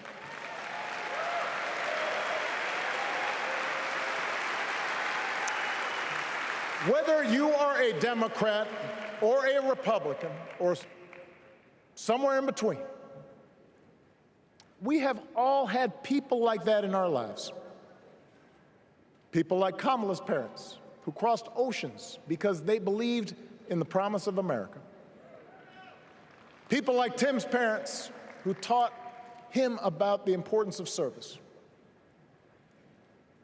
Good, hard-working people who weren't famous or powerful, but who managed in countless ways to leave this country just a little bit better than they found it. As much as any policy or program, I believe that's what we yearn for. A return to an America where we work together and look out for each other. A restoration of what Lincoln called, on the eve of Civil War, our bonds of affection. An America that taps what he called the better angels of our nature. That is what this election is about. And I believe that's why if we each do our part over the next 77 days, if we knock on doors, if we make phone calls, if we talk to our friends, if we listen to our neighbors, if we work like we've never worked before, if we hold firm to our convictions, we will elect Kamala Harris as the next President of the United States, and Tim Walz as the next Vice President of the United States. We will elect leaders up and down the ballot who will fight for the hopeful, forward-looking America we all believe in, and together we too will build a country that is more secure and more just, more equal, and more free. So let's get to work. God bless you. And God bless the United States of America.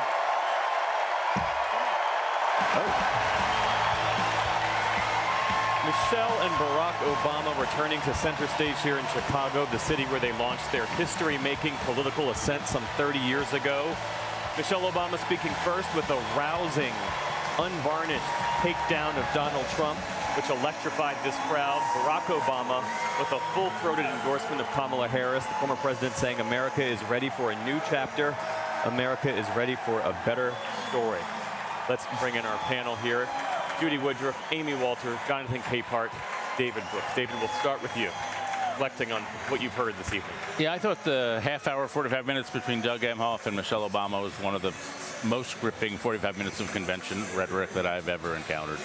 I thought Doug Emhoff was funny. He was just a tremendous advertisement for his wife. And so as a personality witness, I thought he was just sensational. Michelle Obama, a touch of magic. It's rare that you get a speech that is so filled with moral uplift that politics is fine. But I think she took us beneath politics to talk about what really matters, that story of the generations, and not just a nice person hoping your kid does well, but sitting at the kitchen table, doing all the sacrificial work that goes in. The Jews have a concept, l'dor v'dor, from generation to generation. And that was just a moral theme she tied through it. And as I say, it wasn't explicitly political, but it undergirded a style of politics that at its best the Democratic Party represents. So I thought those two speeches were just sensational. Jonathan, what stood out to you? Can I go last? Yes. Amy? You know, you were the one, Jeff, who said, I hope we don't mangle the passing the torch theme. So I'll do it for you. I'm going to mangle it. But it was a throwback, especially President Obama's. He talked about hope and change. He's used his don't boo vote. You know, for anybody who followed the 2008-2012 campaigns, this was Obama basically saying, I'm giving this over to the next generation. We can pass that on. But what both of them were saying is, don't take what we're feeling right now to be everything. This is fun right now. It's going to get really hard. This was both of their speeches were directed at the party faithful. I thought Michelle Obama giving a speech about Donald Trump that the folks in this hall and Democrats who are watching have wanted to hear someone like Michelle Obama give for a long time, so she gave them that, but also gave them this marching orders. This isn't now about everything Democrats did in 2016 and 2020. Oh, Trump's so bad. Oh, we're not going to win. Oh, how are we going to make it? It's you got to get out there and you got to do the work. And President Obama also saying you can win if you don't also take for granted the people that may not be with us right now.